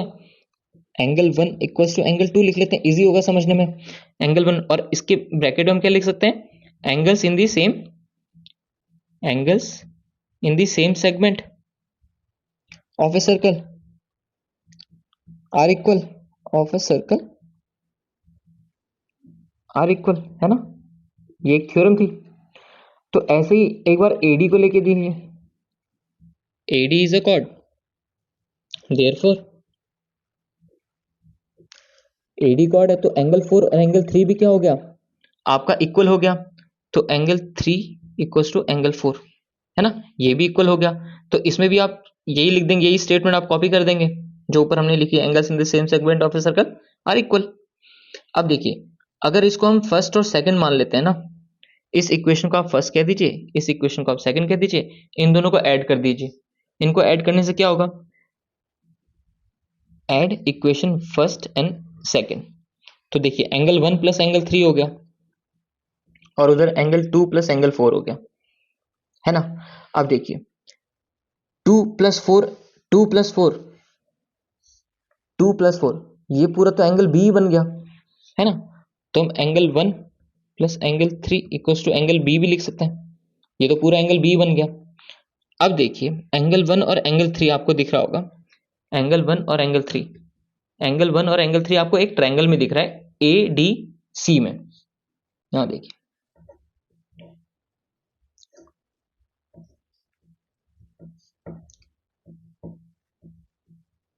ठीक है, इस ट्रायंगल में दिख रहा है। अब देखिए हमको क्या प्रूफ करना है, B और D का सम 180 करना है। अगर मैं B में D ऐड कर दूं, है ना, अगर मैं B में D ऐड कर दूं तो मेरे को इस इक्वेशन की दूसरी तरफ भी ऐड करना पड़ेगा, है ना। तो अगर B में मैं D ऐड कर दूं तभी हमको 180 करना था। तो ऐड हम क्या करेंगे, add angle D on both sides, करेंगे तभी तो इक्वेशन इक्वल रहेगी।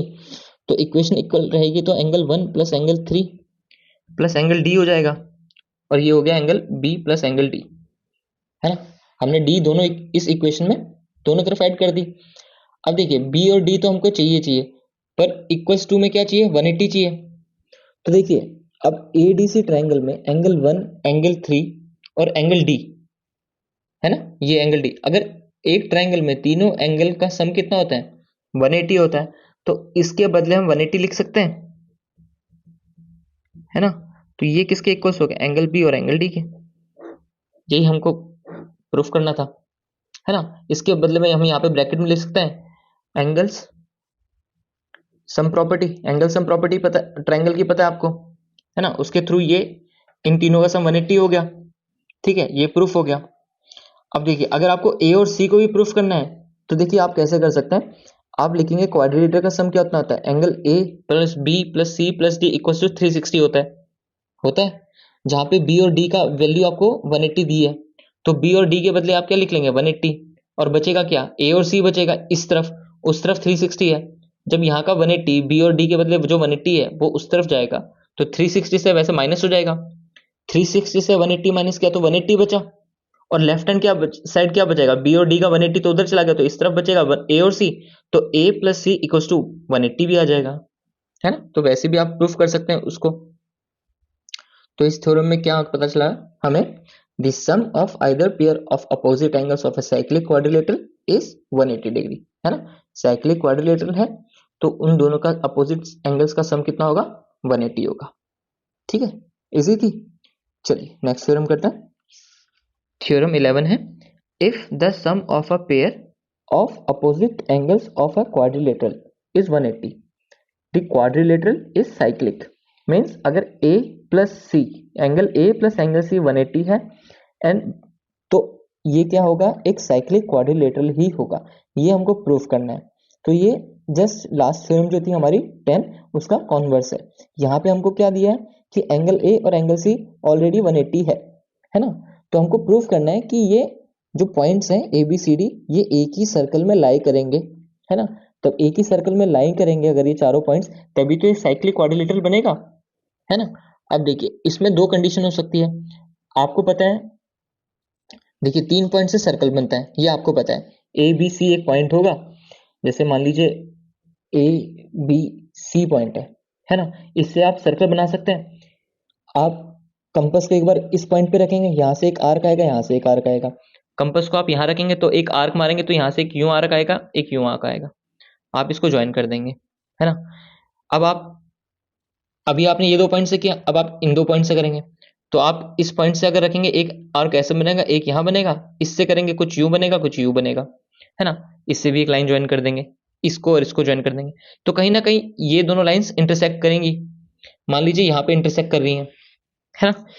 तो ये एबीसी पॉइंट है। आप यहां से कंपास से किसी भी पॉइंट्स के डिस्टेंस को मेजर कर लीजिए, चाहे ये डिस्टेंस, चाहे ये, कोई भी डिस्टेंस आप मेजर कर लीजिए।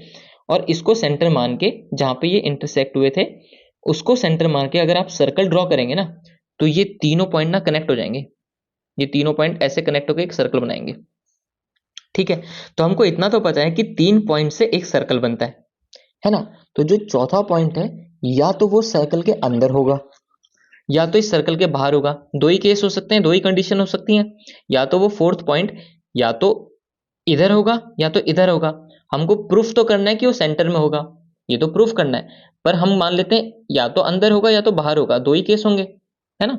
तो उन दोनों केस में कैसे हम उसको सॉल्व करेंगे, हम करते हैं। मैं आपके लिए एक बार यहाँ पे 2 सर्कल अच्छे से ड्रॉ कर देता हूँ, फिर हम इस वीडियो को कंटिन्यू करेंगे। अब देखिए मैंने 2 सर्कल ड्रॉ किए, जहां पे मैंने एक बार केस 1 में माना कि एक पॉइंट क्या है, जो सी पॉइंट है। हमने ए बी डी 3 पॉइंट से एक सर्कल ड्रॉ किया। सी पॉइंट को हमने माना एक बार अंदर है, एक बार माना सी पॉइंट हमारा क्या है, सर्कल से बाहर है ना। दोनों यही केस हो सकते हैं, केस 1 में अंदर है, केस 2 में वो पॉइंट बाहर है। अब देखिए हम क्या करेंगे, हम इसको फर्दर एक्सटेंड करेंगे। अगर एक्सटेंड करें तो कहीं ना कहीं ये इंटरसेक्ट करेगा सर्कल को, है ना। तो हम इसको क्या करेंगे, इसको हम सी डैश हम कह सकते हैं, है ना। इसको हमने सी डैश कह दिया, ठीक है। अब सी डैश कह दिया तो हम इसको ज्वाइन कर सकते हैं, है ना, इस पॉइंट को ऐसे। मैं इसको अगर मैं इससे ज्वाइन कर दूं क्या बन गया, A B C dash D बन गया, है ना। वैसे ही ये जो बाहर वाला है ये यहाँ पे इंटरसेक्ट कर रहा है, इसको हम सी डैश कह देते हैं। तो अगर मैं बी से इसको कनेक्ट कर दूं तो A B C dash D एक क्वाड्रिलेटरल बन गया, साइक्लिक क्वाड्रिलेटरल बन गया, है ना। तो देखिए इससे होगा क्या, हमको गिवन में क्या है कि if sum of pair of opposite, हमको पेयर का दिया है कि A plus angle C equals to 180 दिया है, और बी प्लस डी ऑलरेडी हमको दिया है कि 180 है ना। अपोजिट पेयर जो है उनका सम 180 दिया है, हमको बताना है कि वो क्वाड्रिलेटरल है। तो हमको प्रूफ क्या करना है, हमको प्रूफ ये करना है कि एबीसीडी जो है वो एक साइक्लिक क्वाड्रिलेटरल है। ABCD is a cyclic quadrilateral, है ना। ये हमको प्रूफ करना है। अब हमने कंस्ट्रक्शन क्या करी, हमने क्या किया, प्रूफ में ही चलते हैं। हमने कंस्ट्रक्शन में क्या किया, हमने कर दिया जो, अगर हम केस 1 की बात करें, केस 1 में क्या हुआ कि डी की, देखिए केस 1 में क्या है कि जो डीसी था, जो सी पॉइंट था वो सर्कल के अंदर था। तो सी पॉइंट हम ऐसे लिखते हैं, C lies inside the circle, है ना। सर्कल के अंदर ये था। अब हमने इसको क्या किया, प्रोड्यूस कर दिया, एक्सटेंड कर दिया। तो हमने क्या किया, हमने प्रोड्यूस या एक्सटेंड सी, ठीक है, टू सी डैश। एक्सटेंड या तो सी लिखिए या तो डीसी लिखिए, डीसी लाइन डीसी लिख लीजिए, ज्यादा इजी रहेगा। डीसी को हमने एक्सटेंड किया, प्रोड्यूस किया, कहां तक, सी पॉइंट तक, ठीक है। या which intersect circle on point C dash, है ना।